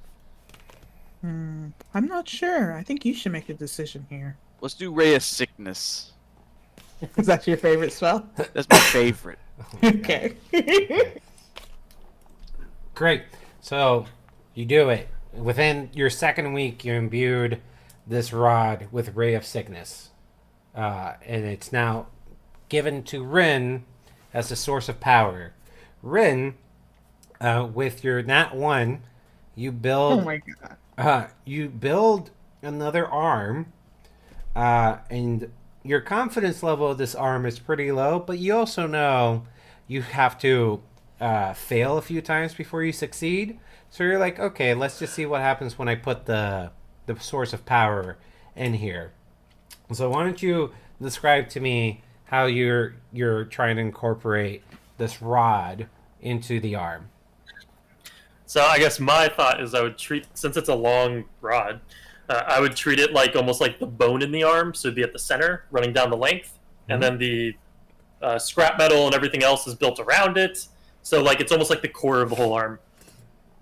Okay, so it's the core of the whole arm. So as you're placing it, I would say, because you didn't follow the schematics very well, the arm starts to tremble as you place the rod in there. What do you do? I go, oh, I know what that means, and I immediately remove it. I'm like, okay, we need to work on version 2. Yeah. Okay. Roll me. Is there 'Cause you're gonna anything that we remove can do it. to help you? You're gonna remove Oh it. shit. Roll me Dex check. Great, my worst stat. Let's do it. It's actually not my worst stat, but it's not great. 16. Okay. Yeah. You remove it from the arm before anything else happens. I'm like, cool, I need to revise this. All right. So What can we do to help you revise it, Rin? Well, if we can really quickly all get together and try to build this together. Maybe I'm just too nervous and I need an extra pair of multiple hands. We can Yeah, help that you works. with this. Okay. Sure. So it's week 3, and what Final are you guys? week. Yeah. So this happened at the end of week 2, where Rin built the arm and it didn't take the arcane source of power. It's the start of week 3. What are you guys doing? You're gonna keep advertising. So go ahead. Well, let's just say that you're doing that for the week. Do performance again. I have an idea for the building. Because I'm apparently not that great at putting things together, which tracks with my history. Maybe we have all 3 of us work on, or maybe 1 or 2 people focus on the actual schematics, and 1 or 2 people focus on the actual building. And I would definitely, maybe I let them build it because I don't have the best dexterity, and I focus on the schematics. I wouldn't say I have the best I dexterity. don't have the best either. dexterity either. Okay, Yeah, great. So we're none gonna have of you 2 people work. Okay, so 2 of us are gonna work on putting this thing together, and 1 person focus on the schematics, so that we have direction with putting it together. Maybe that's the way to go. Or maybe if we all work really hard to I'm put building it together, and we just build off of our weaknesses, all together we can be strong. All right, that's what we'll do. All 3 of us will work on putting it together. Okay. And At this maybe, point, we're just maybe the DM will take some pity on us. Yeah, we already like started making the things. I guess we're just focusing on building it as a team, and then we're having Alanis. I don't know what's going on today. It's Nala. he said the wrong name like 50 times in this session. I can't get it out of my don't know head what's now. going on with you guys. Alanis is having. Listen, Alanis is enjoying life, with all of us. We're all at Isaboy's shop. We're all having fun over there. She's not here. Listen, I will take the fault for starting this train of thought, but this motherfucker said it like 7 times. Yeah, you set the stage, Dave. You fucked me up. I started the downfall. All right, so all three of us are working on building it together. Backwards. It's just my name backwards, y'all. Nala. I swear, if your next character is just an amalgamation of the same letters, it has to be. It has to be. She's like that actress who just only goes by her real life first name in every movie that they're in. There's gonna be some version of my name. I need you to get into it. Okay, your character. Her next character is just Lana. This character in this movie is Sarah. No, that character's now name is Alana. No, but the character's name is Sarah Connors. No, it's Alana Connors. I walk. All right, so yeah, I think that's what we're doing. Okay, so you guys are gonna put it together jointly, helping each other out, double checking each other's work, triple checking. Triple checking. I need everyone to roll me sleight of hand, except for Nala. Right. I got. Well. Oh, that's so much better. I got an 18. Oh. I got a 4. Oh my I also got a 4. Oh my god. Okay. But we're working as a team. So what is like one of us? Working as a team. Okay. Wouldn't I be able to correct their mistakes or something like that? Yes. Can't they roll with advantage? We're like putting it together. No. See, this is what's going on. We're putting it together. Like Isaac and I are looking, and then Bryn's coming behind us, and he's just like, no. This is how you do it. You're doing it like this. You do this like this. And we're just like, okay. oh yes. So okay, I like that. Roll me investigation, Rin. Because you're checking the schematics and building it with them. And he's already done it incorrectly once, so he's kind of learned from his mistakes. Yeah. Okay. I get to roll this plus a d4, so let's hope it's good. Okay, it's good. 19 plus a d4, so let's see how this goes. All right. That's going to be a 23. Great. That is fantastic. That will pass. As you are giving direction while studying the schematics, it becomes more clear that this arm... the reason why it needs an arcane focus to you, and you're helping them, directing them on how to put it. Every time you catch a mistake, you look at the schematics and go like, no, that doesn't make any sense. And we do the Tony Stark montage of building the arc reactor in a cave as you guys finally put together what you believe is the correct arm in front of you, and the only thing left now is to put in the arcane focus. Okay. So I'm going to be like, all right. And I open, I guess, let's just say there's like a little small hatch on like the inner forearm, like a little Tony Stark chest piece kind of thing. And I go, open it up. And I go, okay, and like, no one breathe. Not for any particular reason, but I feel like this needs to have dramatic effect. And I put it in.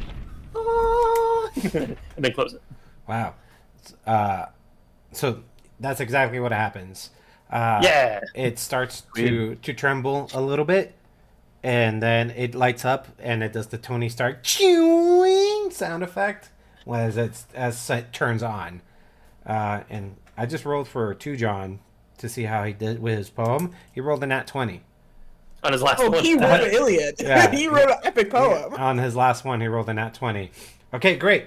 So the arm is now built and complete. You guys have a day before the fair.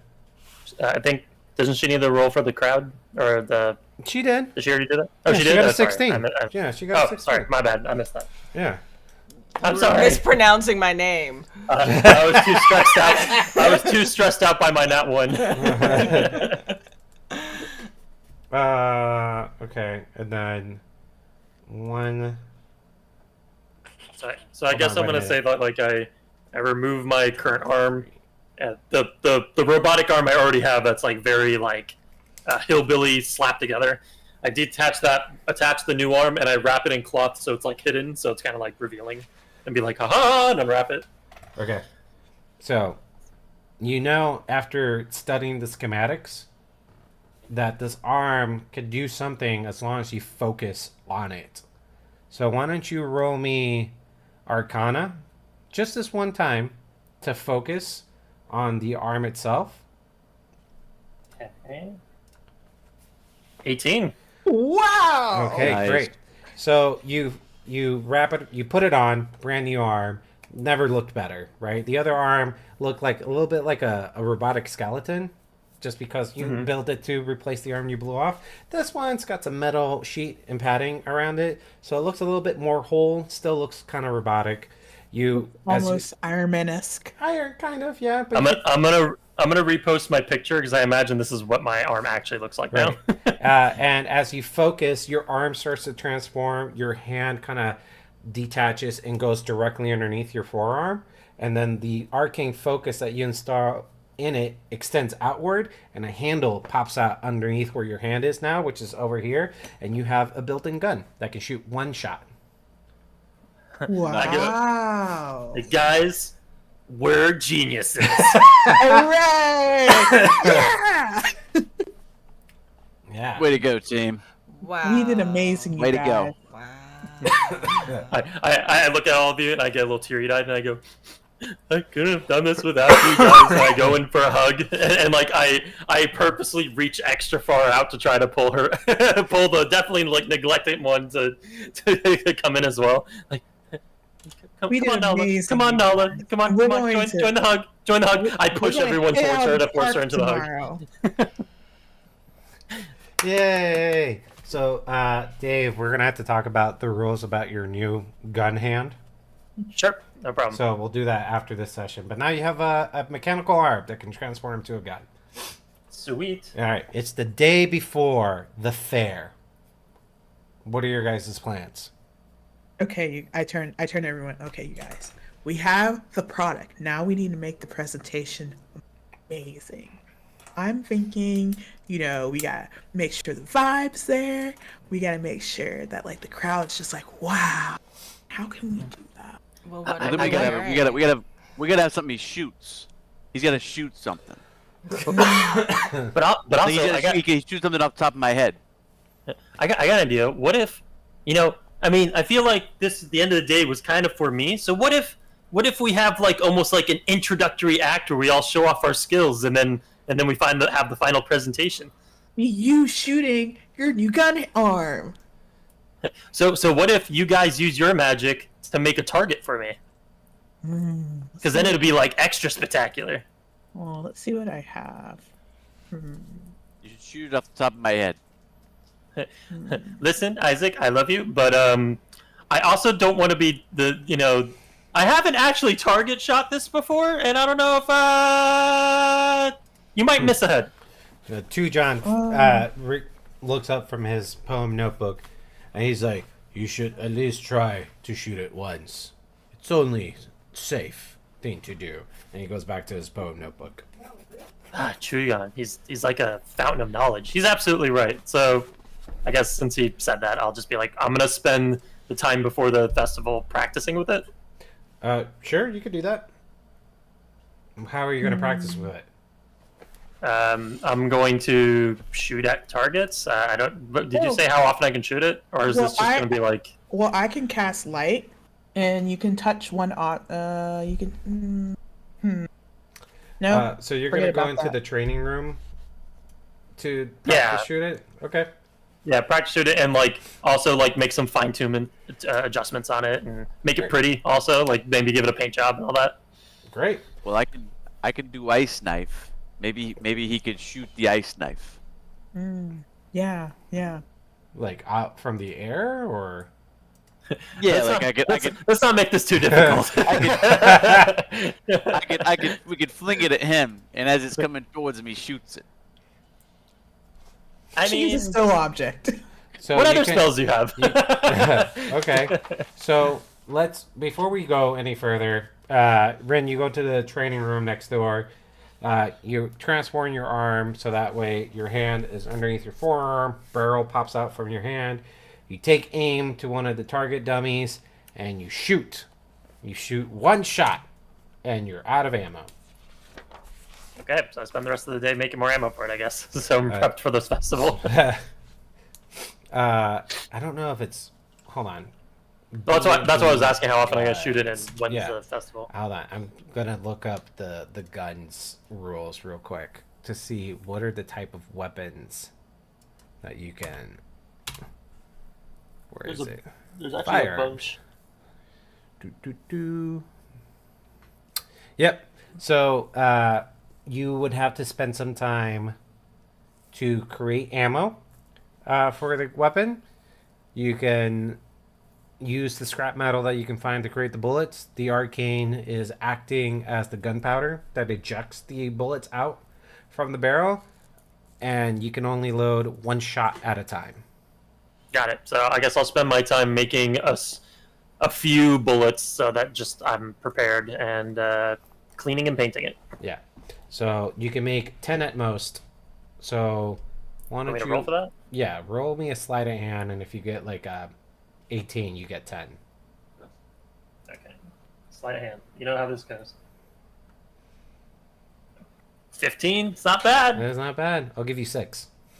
Okay. 6 shots. I dig it. All right. So how about instead of me throwing the ice knife, I could be like one of those performers, and I take the ice knife and I pretend like I'm pulling it out of my mouth. Oh, I And like then- that. And then I hold it out.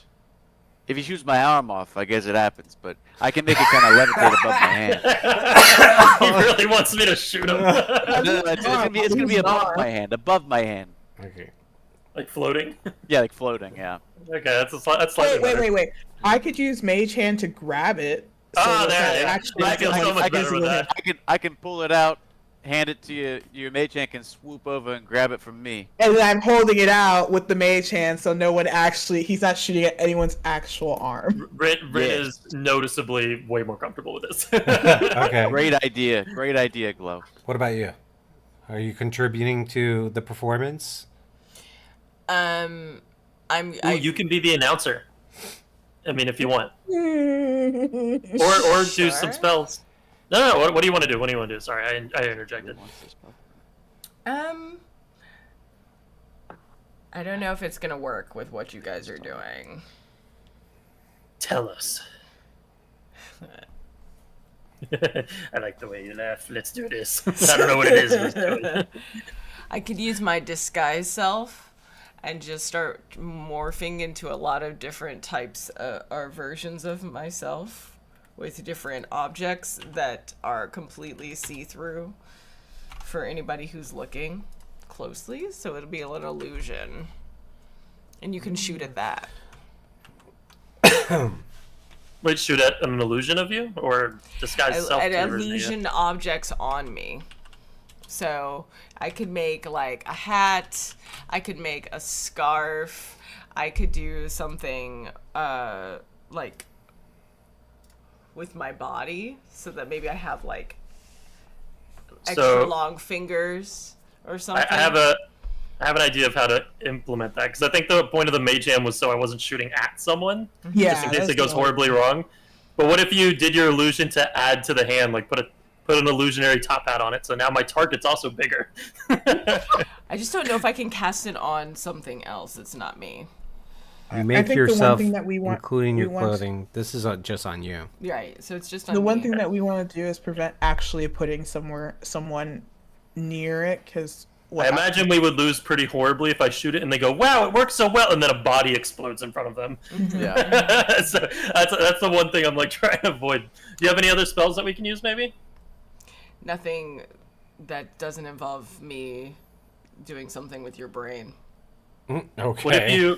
What if we do the illusion thing, and like, since you're gathering the crowd for us, what if you do the illusions to like mesmerize them by constantly changing into different clothing while speaking to the crowd or something?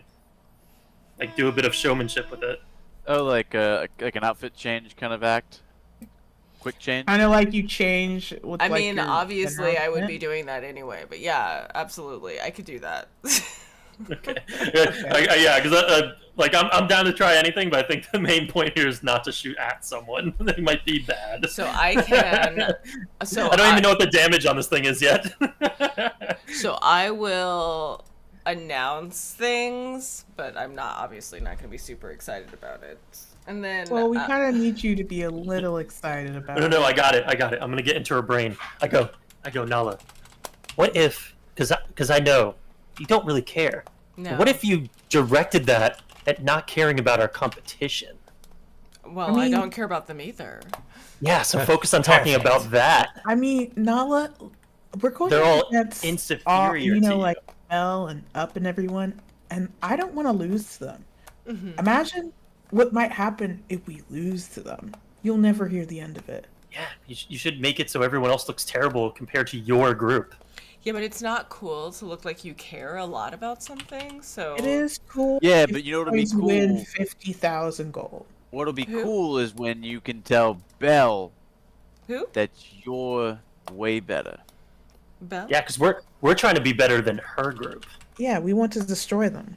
You Yeah, don't your want her. step- You your don't want them stepmom. to beat us, right? What's, I mean, what's that'd be horrible. cooler than destroying your enemies? I don't like. I no disrespect to you, Glow, but like I don't know if you know what cool is. So Well, I think in this case, I'm gonna need you to put aside your sense of, whatever that is, because we need to win this. excuse me. You're excused. Also, Oh. Alanis, also, damn it. Also, Nala, 50,000 gold. Uh huh. That's Yeah. what we win. Okay. Yeah. So we gotta. I we know gotta- that doesn't seem like a lot to you because you've never had to deal with that kind of money. Money with just comes not to having me. a lot? Yeah, I just find it. But we really need this like a lot, and We're- I would really Yeah. like us to win this, please. Here, how about we do it this way? Because you know what, you're right. We don't know what cool is. So why don't, while you're presenting, you show everyone else what cool is. You know what? It's your decision because anything we say is not cool. Okay. Working really hard here to do reverse psychology. We really need this to work. I don't know. I'm pretty cool, guys. Come on. No. All right. Well, we're just gonna wing it. We hope for the best. I guess we're ready. Okay. Range. Hold on, I'm giving you some stuff. Palm pistol is a thing in the game that you can use as your base. As my base. Okay. Yeah. So I just sent you some quick stats, but there you go. All right. So you guys are as ready as you're going to be. We return to the library the next day. Just to get things going, because we have like 30 minutes left. Let me put you guys in here, you guys in here. Great. So there's a bunch of kiosks around the library itself. So you are asked to pick one. There's a few kiosks here in the middle. You can see your rivals have already set up, and they're over here. They're in the top corner, so that's Belle. There's Stormberg, and there's Chet, and they're all in their corner, presenting and showcasing whatever their thing is. As you guys arrive, the what's the usher is like, okay, well, let's go to one of your booths. Let's pick a booth for you. Okay. Okay. So you guys look like, would you guys be late or early? I would say early. We'd I be would early. say I say early because we've really been working on Early? this really Okay. hard. Great. Fantastic. Roll me to wake up early. Just roll me a d20. Aw. As A regular group? one? As everyone? Everyone, yeah. Okay. I rolled a 15. 9. That didn't happen. All right. So Man. Glow and Nala, you guys are up and early, ready to go. Isaac, you didn't wake up early, so you have Glow and Nala trying to wake you up, and Rin, you're dead asleep. So Sweet. you are So how are you guys gonna wake up Rin? Rin. You can do Rin. that. You can do that. Rin. Did they already wake me up? I cast Thunderclap. Oh God! my ears are just ringing. Yeah. So that thunderclap goes off in the dorms. And then causes 3 damage. Oh my god. What does that? How far is the 100 feet. 100 feet away? Yeah, that wakes you up too. But it gives everybody 3 damage. Everybody, Okay. including I take 3 Isaac. You hear that, and you see other people coming out of the dorms. What the hell? There's a strict no magic rule in the dorms. Oh, you do a Constitution saving Got it, throw. nerd. A 14. Does that wake up? 14. Okay. Okay. Wait, so you don't take 3 damage unless if you can All right, score above that. I passed. I was Okay. gonna give myself. Wait, what was do I it? roll? Constitution, Constitution saving. save. Oh, Constitution saving throw. Oh, okay, I'm good. So Austin. I rolled a 12. Does that suffice? It does not. So you take 3 damage. Okay. Okay. But so do my rivals, by the way. They're not at the dorms. Are they within 100 feet of me? They're not. They're in the Ashencroft estate. Oh, okay. We went back a little bit, even though I'll it be looks right like back. we're at the library. Okay. Yeah. You'll be right back? Okay. So to John, so you guys make it to the library on time, thankfully, because of Nala's thunderclap. John was already at the library. He's like, I'm gonna go set up to read my poem, and he leaves you guys and he goes to his station there. And the usher is like, okay, guys, we have some openings in the far right, far left of the library, and the far right of the library. Where do you want to go? Far left, obviously. Who wants to be far right? So, Austin, just so you know, I solved a little bit of a problem. Uh-huh. I didn't. There's an infusion to make a gun, so I just overrid it so I can add it. So I found a weapon that does that damage. So I officially have it equipped. Okay. So, Sweet. I mean, it's a light crossbow technically, but it's crafted from my class. So, Yeah. Okay. there you go. So, anyways. We're still using the reload rule. One shot. Oh yeah. I just to have it in my inventory, Okay. and it rolls with my stats. So. Sweet. So you guys are stationed up in your corner here. The usher comes by and says, you're going to have an hour in the fair to talk about your invention. And then after an hour passes, we'll call everyone over to the auditorium to then showcase the invention in front of the audience. And the judges will then afterwards score and announce the winners. Cool. So, So I guess we'll just have to show it off a little bit and try to draw people in to see. yep, sure. You guys are in the library, in your corner. You want to draw a crowd. Nala, you've already announced. I'm taking out my canary already, Yeah, and I've been like, hey, we're here in the library. Hey, you gotta come and see our new phenomenal arm. Okay. Cool. So a few people are walking into the library, just going like, excuse me, where's Nala? You know, Nala, right? Nala Mayama? Van Mayama? Is she here? And people are starting to wander the library just trying to find your kiosk. Oh, Nala, you should tell them where we're located. Oh my gosh, we're in the far left. Oh, obviously. Where else would we be? In the right corner? In the right? Absolutely. On the right? Not at all. You know where to find me. Far left, bitches. Bye. See you soon. Okay, great. Yeah, about a couple minutes go by when maybe the first few people start showing up to your kiosk. And it's just people from your feed, and they're like, "Hi, Nala, hi, it's nice to meet you. Hey, how's it? I'm a big fan. I follow your account a lot. I really like your posts. I really liked the when you were in the Kobold Cave a couple of weeks ago. That was really great. Cool. And I think your other pictures are really, especially the ones when you're at the beach. Yeah. And it's so great. Can I take a quick selfie with my canary with you? Absolutely. And then I pull Rin over with his arm. Okay. Yes. Oh, wait. Who are you? Stick Oh, your don't arm mind me. up. I'm her Stick bodyguard, your and arm I make my arm really obvious in the Okay. background. Put it like forward. I got. Okay. Yeah, I really right just between the want. two of I them. just want a picture of Nala.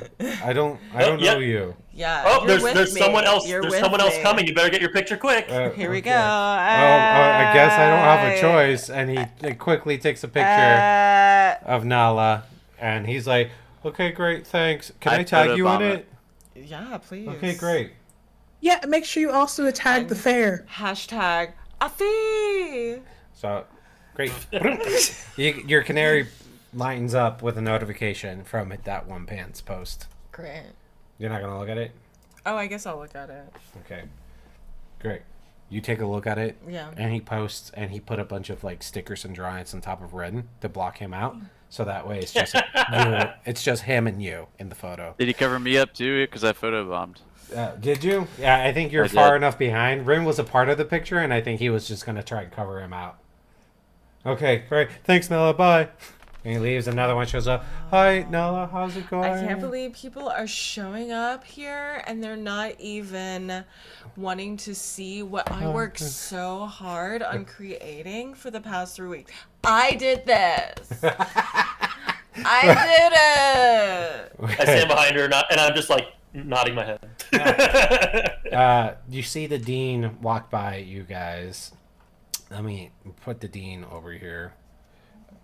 Boop. And goes like, "Oh, hi there. Hey, how's it going?" Hi, Dean. Oh, Alright. it's Going swell. great. It's going Yeah. great. Enjoying my dad's money. I don't know what you mean by that, but yeah, sure. What are you guys doing? Are you presenting? Yeah. Oh yeah, we're presenting this, Oh. and I raised my arm. Oh, yeah. So far, okay. He leans in. Do you guys understand this part of the fair? No. Oh, okay. Well, can I bring one of you with me then, really quick? Sure. Which one's gonna follow the dean?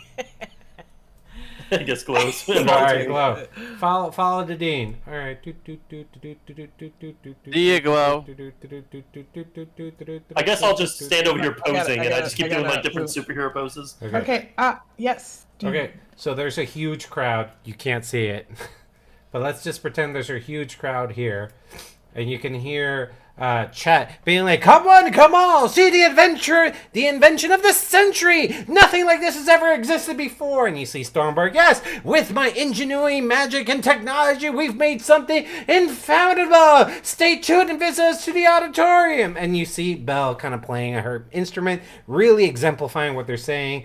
Glow is shooting her magic, really lightening up what they're trying to say. And the dean turns to you, Glow, and says, sell the audience on your invention because you're just hanging out and taking selfies. If you don't sell the audience, you're not going to win. Selfies. Yeah. All right. Thank you. You're welcome. And Glow like runs back over. And Oh my God, y'all, we What's up? we got to sell to the crowd. Oh, how are they doing it over there? They got music and Oh. and magic and Whoa, wait. announcements. There's one thing our group is great at, and it's a lot of magic because that's pretty much all of us. So everyone, get your flashiest magic and just start showing off. I'll start calling out and explaining my thing, and you guys can do something else, I guess. Let's do it. Okay, so Glow goes. Yeah. What can we do?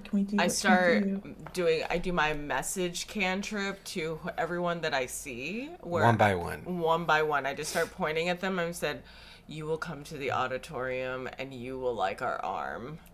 You will come to the auditorium and you will like our Wow. arm. You will I've got come my to the familiar, my cat, auditorium. walking around. Oh, what was that, Michael? I've got my familiar, my cat, just being extra cute. Okay. He's got a little like message around his neck that says, "Free selfies, free pets." I go to Isaac and I'm like, do your knife trick too.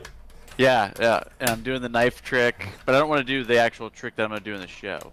You're just I'm kind just of kinda like making little knives. Making Magically knives. juggle them. Yeah. Okay. I use message and I'm just like I'm telling people I was just like come at the amazing arm. Come look at Marvel at our amazing craftsmanship. You'll never see anything like this ever. Okay. All You've right. never seen anything like this ever. So message, cat. What are you- See us in the auditorium. It's gonna be wild. All the best people are gonna be there. All the best people will say it's the best thing they've ever seen. All right, Trump. Okay. Dave, what are you doing? Who? I got an idea. So there's a bunch of tables nearby. Uh-huh. So I'm gonna go. Okay, this is what I'm doing. I stand up on one of the tables, and I jump off and I cast Featherfall on myself so that I'm like kind of suspended a few feet above the table, so I'm higher than everyone. And as I'm in the air, kind of floating slowly, I'm just like, "Be amazed by the amazing arm, the mechanical wonder of the world. It has so many uses, and it's so powerful." And I'm just like trying to be above the crowd, so everyone has a hard time not seeing me.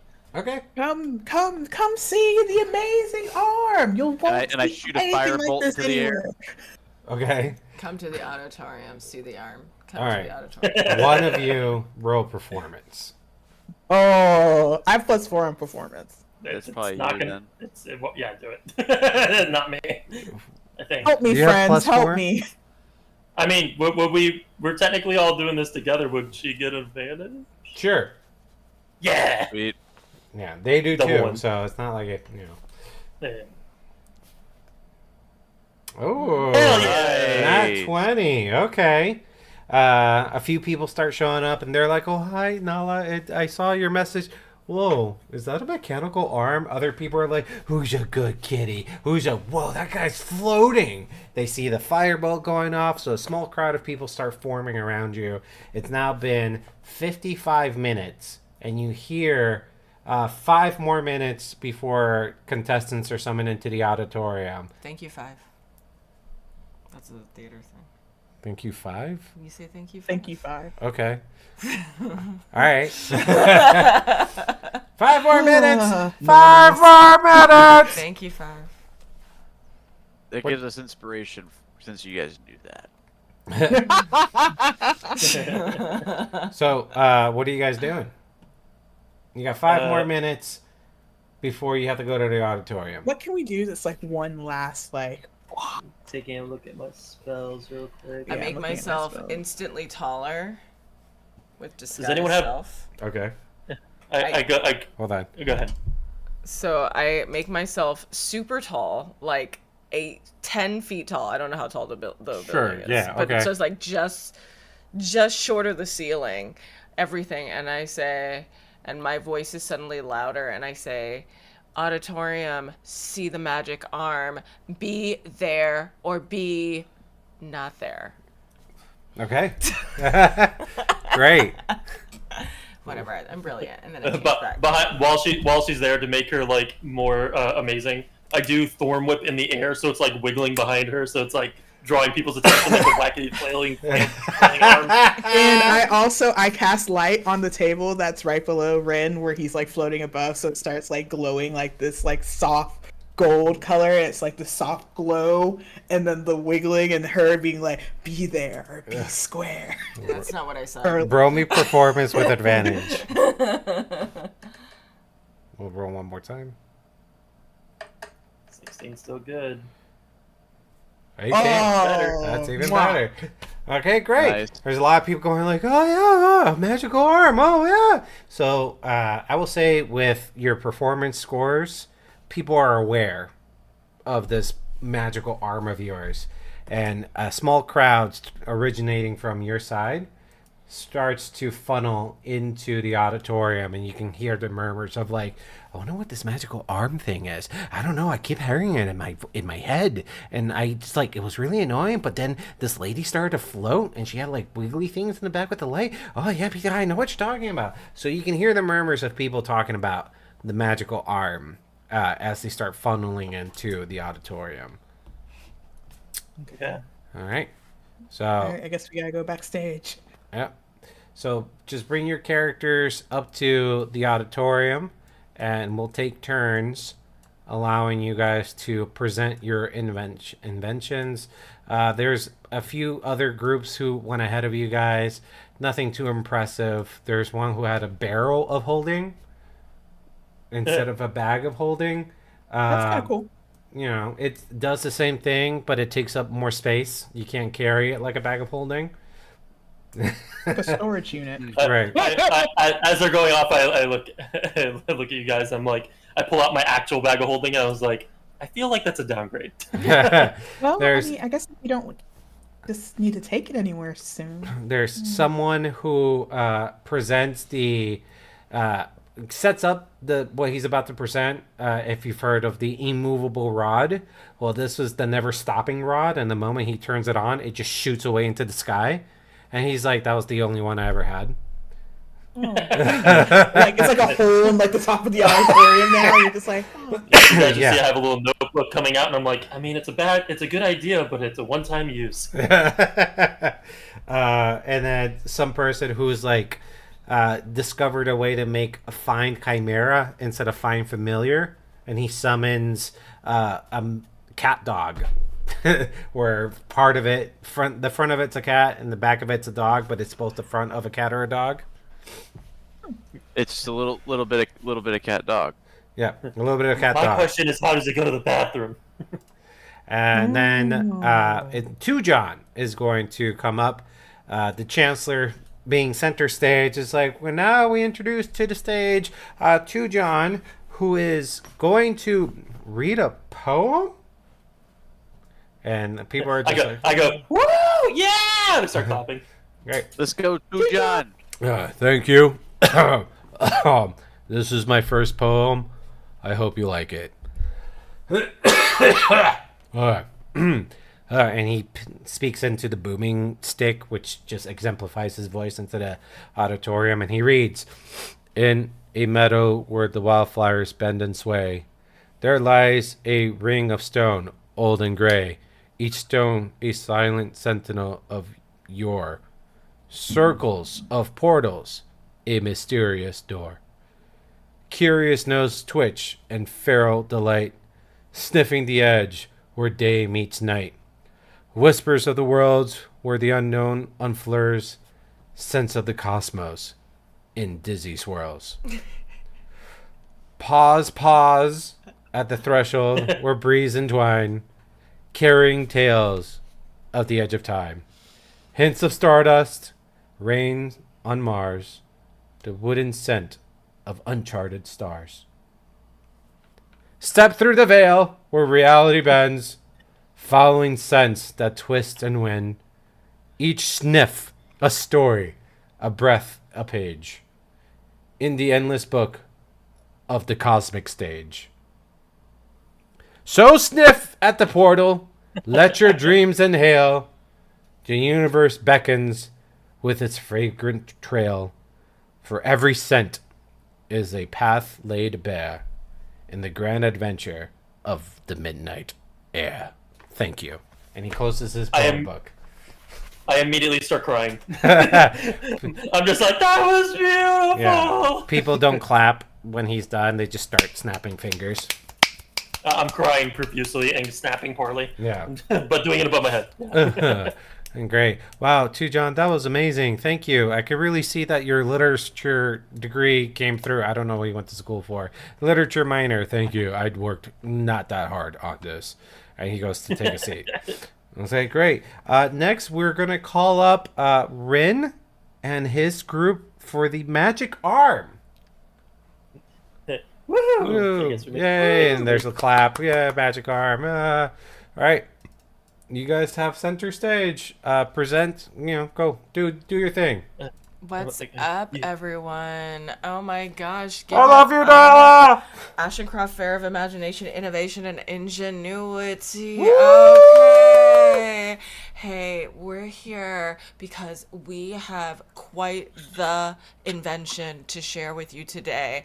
You know you didn't need it, but guess what? Now that you know it exists, you know you cannot live without it. Okay, let's get into it. Rin, you're our model today. Show it off. Put it in the air. So I raise my arm and I go, we today have made a arm that is great at multiple things. As many of you may know, I am an amputee, and not only does this give me full function of my arm, which would be great for that purpose just alone, but also it can be used in combat as an adventurer, as my great comrades over here make a target for me. And so I point at you two. And the kind of spotlight comes over to me and Glow. Yeah. And then I start to act like I'm getting sick, and I'm like, then I'm like, Oh, and let's do the ice knife out of my mouth. Wait, hold on. Roll me performance for that. You can't just let us have one thing. No.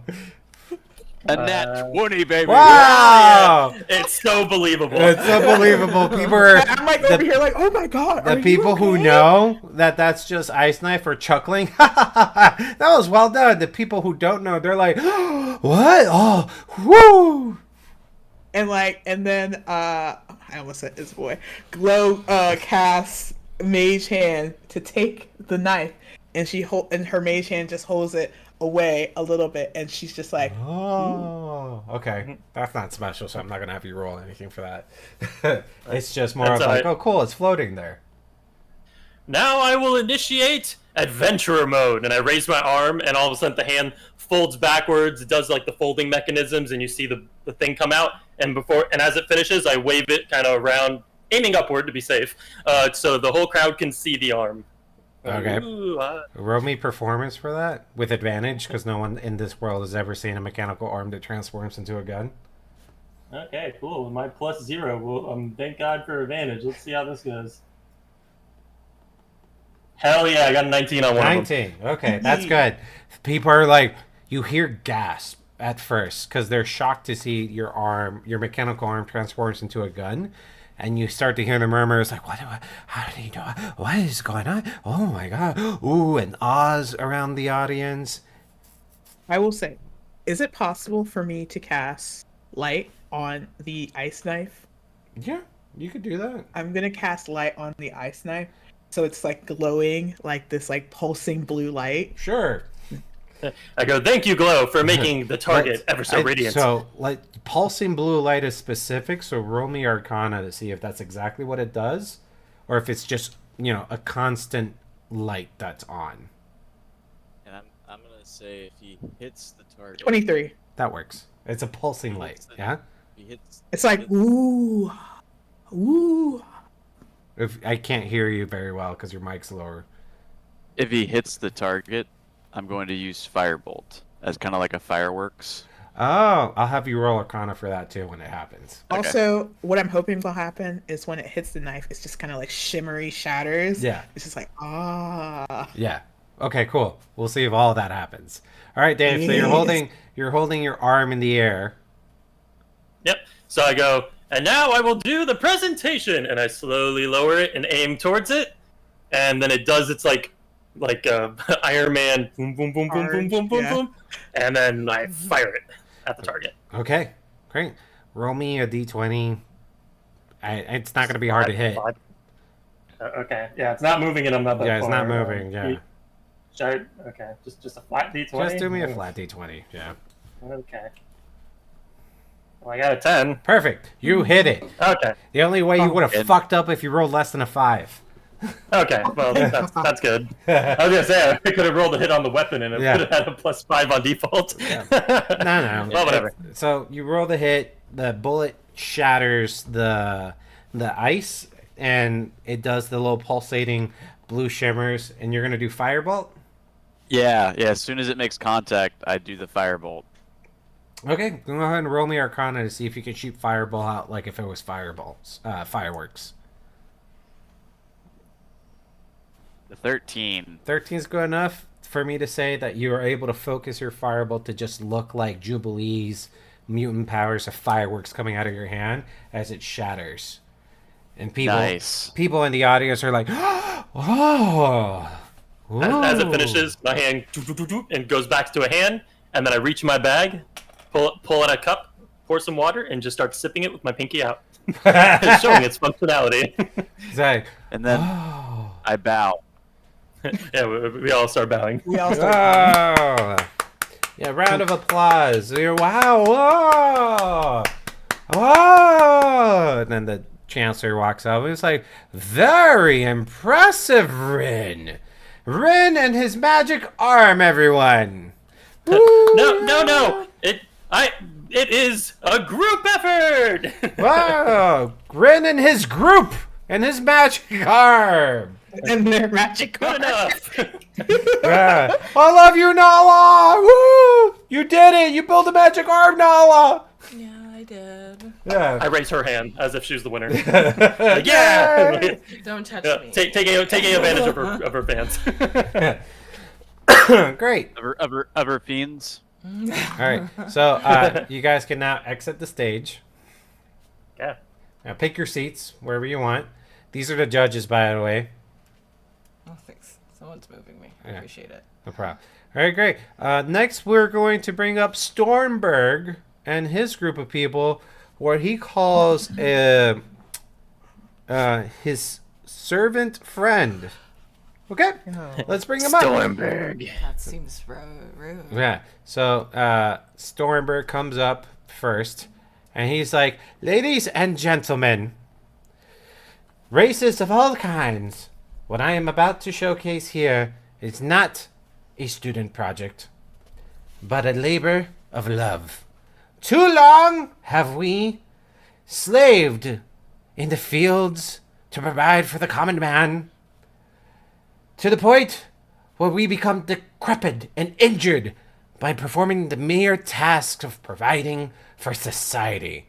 And today, I hope to show you no longer do we need to worry about physical tasks such as those, and we can focus more on improving society." In the back, you could see Bella and and Up. Bella's playing like dramatic music. Do-do-doom. It's like, if I could draw your attention to my cohort, Chet, in the lower stage, and the giant box that he stands next to. Chet kind of waves at everyone. Was like, "Hi," and he starts walking up very slowly with his hand truck for that big box item. And it's like, "In this box lies the answer to all of our problems. No more will we need to worry about labor. No more will we need to worry about having to provide, when we ourselves will have friends who can be of assistance to us." And he removes the box, unveiling a about 3 to 4 feet tall humanoid mechanical thing. And he says, "With enough arcane focus and energy, we can bring life to objects." And he puts his hand on the object, and he has another piece, another what you guys would assume is an arcane focus based on your research that you've done, and he's charging the arcane focus and inserting it into this thing, and this thing starts to shake and vibrate. It's this little 3 to 4 feet tall little creature starts to vibrate. His eyes start to light up, and he begins to speak and says, "Hello, Son of a bitch. I am here to serve." It's like, "Yes, No. ladies and gentlemen, I present to you what I call the servbots, here to help with tasks around the house or in the field. Right now, early stage of the prototypes." And you hear the crowd going, "What? Whoa!" New roar just dropped. And you hear the robot. It's like, "I am here to serve. How can I serve?" It's like, "You may serve by simply lifting this box." And he's like, "Okay." And he walks over to the box and he lifts and says, "What do you want me to do with box?" "I want you to take it off the stage." "Okay." And he takes the box off the stage. "What do you want me to do next?" "Can you please lift up Chet?" "Oh, who's Chet?" "Chet is my friend right here." "Okay." And he comes up and he lifts Chet's up and he's like, "Yes, this tiny creature is filled with the strength of a man, a very powerful man. So not only could this thing help around the house by moving things around, but they could also mine for us as well. A very precarious, is precarious the right word? Dangerous? What's a word for that? Precarious? Precarious, thank you. Precarious job that puts us men at risk, but no more with these serfs." It's like, "Oh, what do you want me to do with Chet?" "You can put Chet down." "Okay." And he throws Chet off to the side. And he goes like, "Oh, of course, this is an early prototype. Thank you, Sev. You may power down now. Serv is here to serve." And he pulls out the core and then he shuts down. And you hear lots of wows, lots of clapping. Wow! Let's have one goddamn You thing. son of a bitch. Damn it. I thought we could actually win this shit. The Chancellor walks up. Very impressive, Stormberg. It's like, yes, thank you. I was really motivated by my classmate, Rin, and his use of his robotic arm. I really want to take the time to just say thank you, Rin, for like being such an inspiration. I was like, oh, Rin, not only did you yourself invent quite the thing, but you also inspired those around you. Very well done, Rin. I stand up and I just start clapping. Like I'm pretty stone faced, but I'm clapping because I'm like now's not the time to be petty. It's like, all right, thank you. You may now leave the stage, Stormberg and team. And they put the robot back in the box, and they leave the stage. And the Chancellor speaks up and says, okay, let's give the judges a moment to deliberate, and we will hear who won this year's first ever Ashencrum Fair of Imagination, Innovation, and Ingenuity. Stay tuned, because we will first announce third and second place, and then we'll know who first place is, because they'll be the last ones. So, judges, please join me on the auditorium to discuss. And then all the judges go onto the stage, and you can see them talking with the Chancellor about their scores and everyone else's performance. While that's happening, what are you guys doing? I mean, I feel like generally everybody likes things that are more geared towards war, so I think we got this. Yeah. No, Our performance was way better. I don't know if I should be insulted or not. I'm really conflicted right now. I feel like he took my idea, but at the same time, he gave me credit. So I'm very conflicted. He's manipulating you, and I need you to understand that. Because he's not going to give you any of the money if he wins, and you need to know that about him. You know what, guys? It doesn't matter. Because I'm just happy that I got to make such a beautiful thing with my friends. And you know what? Not only does it work, but we showed it the hell off.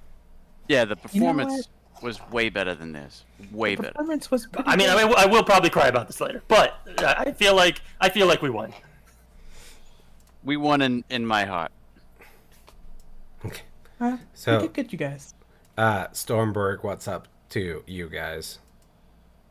And he's like, hey, Rin, hey, guys. Hey, I see that you were inspired by my creations.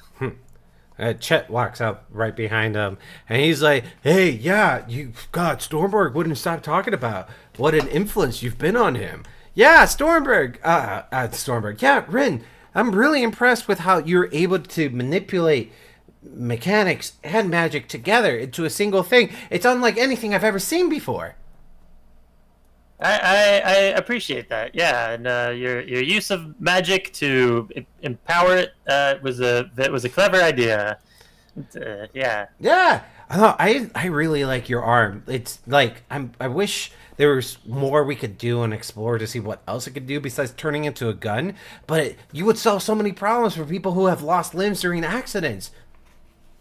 And can defend themselves. Yeah, I mean, defend themselves. Yeah, I mean, for our purposes and us being adventurers, we focused on the adventuring side. But yeah, as an engineer, and I say kind of extra loud, as an engineer, this can always be modified to have additional functions. All right. Well, listen, I'm really impressed, and I wish you the best of luck. You too. Yeah, Chat's like, yeah, guys, that was really cool. Take care. And then they walk. Good luck, Chet. Good luck. Walk back to game, their you guys. space. Once they're far enough away, I just under my breath I go, I hate that guy. I feel like he stole your idea. All right, into the room. You can see Lord Alistair walking in and heading up to the stage, and then going up to the Chancellor. I clap. I Okay. cross my arms, but make sure to put my mechanical arm on the outer arm, so it's really obvious. Like almost like I'm presenting it, but defiantly. It's like you have a big watch on your arm and you're just kind of showing it off. All right. Like a genie fold arm. Great. So they're going to the judges leave the stage and go back to their spots. the chancellor starts going like, attention please, we would like to announce the winners. So crowd kind of simmers down, starts paying attention. And it's like, I will now hand it over to Lord Alistair so he may have the honor to announcing the first winners of the Ashencroft Fair of Imagination, Innovation, and Ingenuity. Please, Lord Alistair, take it away. And then he steps off to the side. Lord Alistair takes center stage. And he's like, yes, welcome and thank you everyone who has participated. There are some very creative imaginations and ingenuity inventions that have happened here today, like the never-ending moving rod. That was quite humorous. The barrel of holding could be very useful. I'd like to see some of the applications, but unfortunately, we can't have everyone in here win. So it comes with great honor that I announce the third place winner of the Ashencroft Fair of Imagination, Innovation, and Ingenuity for imagination and creativity, Tujon, for your poem about portals. Very impressive. And Tujon I steps... start clapping loudly. Tujon steps up. He's like, thank you. I was very inspired by my teammates. Walks up to the stage. And he's like, for your reward for third place will be 10 gold and a fudge pop. Tujon loves fudge. And he gets 10 gold. Fudge pop. Yep. And he's gonna go. Seems kind of cheap. Yeah. He's gonna get 10 gold. I'm gonna add that to his inventory. Great. You may now take your seat. Tujon leaves the stage. Boop, boop. Alistair looks at the stage and says, now to announce second place. No, wait. How do they usually do in beauty pageants? The runner-up. The runner-up gets announced first and then first place? Yeah. First Okay. place is last. You're doing good. Okay, great. So the runner-up, close, very close between these two people. You can see that his eyes start to burrow a little bit. They were very innovative with their entry. I believe this will help a lot of people in society, and governments will be armed, if you will, with means that they weren't armed with before. So second place, the follow-up will be Rin and his magic arm. If you will please join me on stage. Sorry, I I say guess we son go of up a there. bitch as I walk up. Do we all go up? Yeah, all of you can go up. We did this together, guys. Right. We built this city. Tujon doesn't need to be up there. Tujon already won 10 gold. All right. So 1, 2, 3, 4. It's like, okay. It's like, I would like to bestow to you this certificate for being the runner-up of the Ashencroft Fair of Imagination, Innovation, and Ingenuity. And I would like to reward each member of your group 100 gold pieces. So he pulls out the gold from his bag of holding, and he's like, first gives it to Nala. He moves past Rin, gives it to Isaac, moves to Glow, gives it to Glow, and then turns to look at Rin, and he goes, your reward. I loudly, but not screaming, just very, very, so everyone can hear me. I go, no need for reward. I will give it to my teammates. They deserve it. And I look at him and I go, I'm sure if your son joined this competition, he probably would have been fantastic. And then I immediately walk off the stage. And I'm gonna see how he reacts. Let me just roll a d20. I'm 19. I'm letting you guys split. All right, 19. He looks at you and he's like, "Oh, very well." He turns to the rest of the party. Who should I give these extra 100 gold to? Isaac. What, Nala, all or three of us? Oh, Yeah, you split okay? between three. Sure. Here you go, Nala. Split it between your party, and he gives you an extra 100 gold. So you have an extra 200 gold. Okay. Okay. I don't do math. Rin, how many? The Ren already left. It's 33 Okay. each. You may leave the stage to figure the math out on your own later.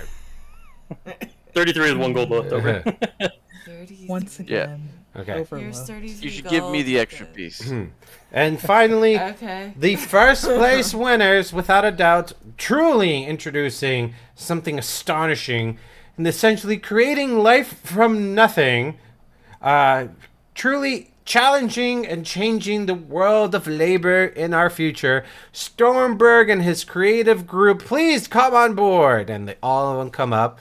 And Lord Alistair is like, I knew this group was special the moment they rescued our son from these bandits, and I can't be any more proud of them and proven right by such innovating inventions. It is with great honor, Stormberg, that I bestow on you the Ashencroft Grant. And he hands you a sheet of paper that pretty much says free pass for you and your friends. And Stormberg's like, thank you. Oh my God. I can't believe it. Chancellor, can I just turn this in right now? And the Chancellor's like, oh, we'll take care of those details after the ceremonies. Thank you. It's like, great. Awesome. And the whole crowd starts clapping. Oh, Stormberg, Stormberg, Stormberg, Stormberg. Isaac farts loudly. No one hears it because of all the cheering and clapping. And then up from behind comes Jimmy. And he goes and sits next to Tujo. I was like, hey, guys, I heard there was a thing happening here. I figured you'd be here. How'd it go? Did you guys win? We got in second. Second's, pretty good, guys. Second's pretty good. And that's what we're in today's session. All right. Darn. We were never going to get first place. I know. It was never gonna happen. It was never going to can't- happen. You son of a bitch bringing Serve into this. You did this. That was cool. We keep working so Guys, hard. We're so proud. We're officially like 200 years prior to our last campaign. It's a prequel. It's you a guys prequel. So I it. needed something, so I brought that up. I kept asking you guys what you wanted to do, and you told me, which is great. I was always hoping one of you guys would be like, I want to spy on the other group. Oh yeah, I didn't even think about that. Yeah, Yeah, I didn't even think because about then that. I would have been like, oh, that way Either. they'll find out that they're building automatons or whatever. You know what's fucked up as an arcanist? I can make homunculus servants as a spell. Artificer. Artificers, yeah. Yeah. I literally have a spell called homunculus servant. Oh, Well, I guess he's subclassed into artificer. Yeah, there you go. Son of a bitch. There you go. Good job, team. That was funny. What did you think of today's session? It was good. It was fun. It was good. That was a creative way to deal with my arm situation. Yep. And now my arm's made by friends. Arm made through friendship. Got my Sure. magic in there. After the session, I carved in, just like with my chest plate, I carved into the side of the gun the friend cannon. Aw. Nice. Yeah. So, as the game progresses, Dave, you've only hit the first level of your gun arm. Gotcha. Cool. So it's a big stack of blueprints. It took you 3 weeks to do one arm. You'll have to keep studying that paperwork and figure out how much more time you need to spend to unlock more of the arm. Got it. Cool. Cool deal. 53. Good work today. Yeah, good work. Great work, y'all. Well, I actually have to jump because I need to go to bed for my doctor's appointment tomorrow morning. Yep, it is 10:30. Bye, y'all. 10:20. Yeah. Bye. Good night.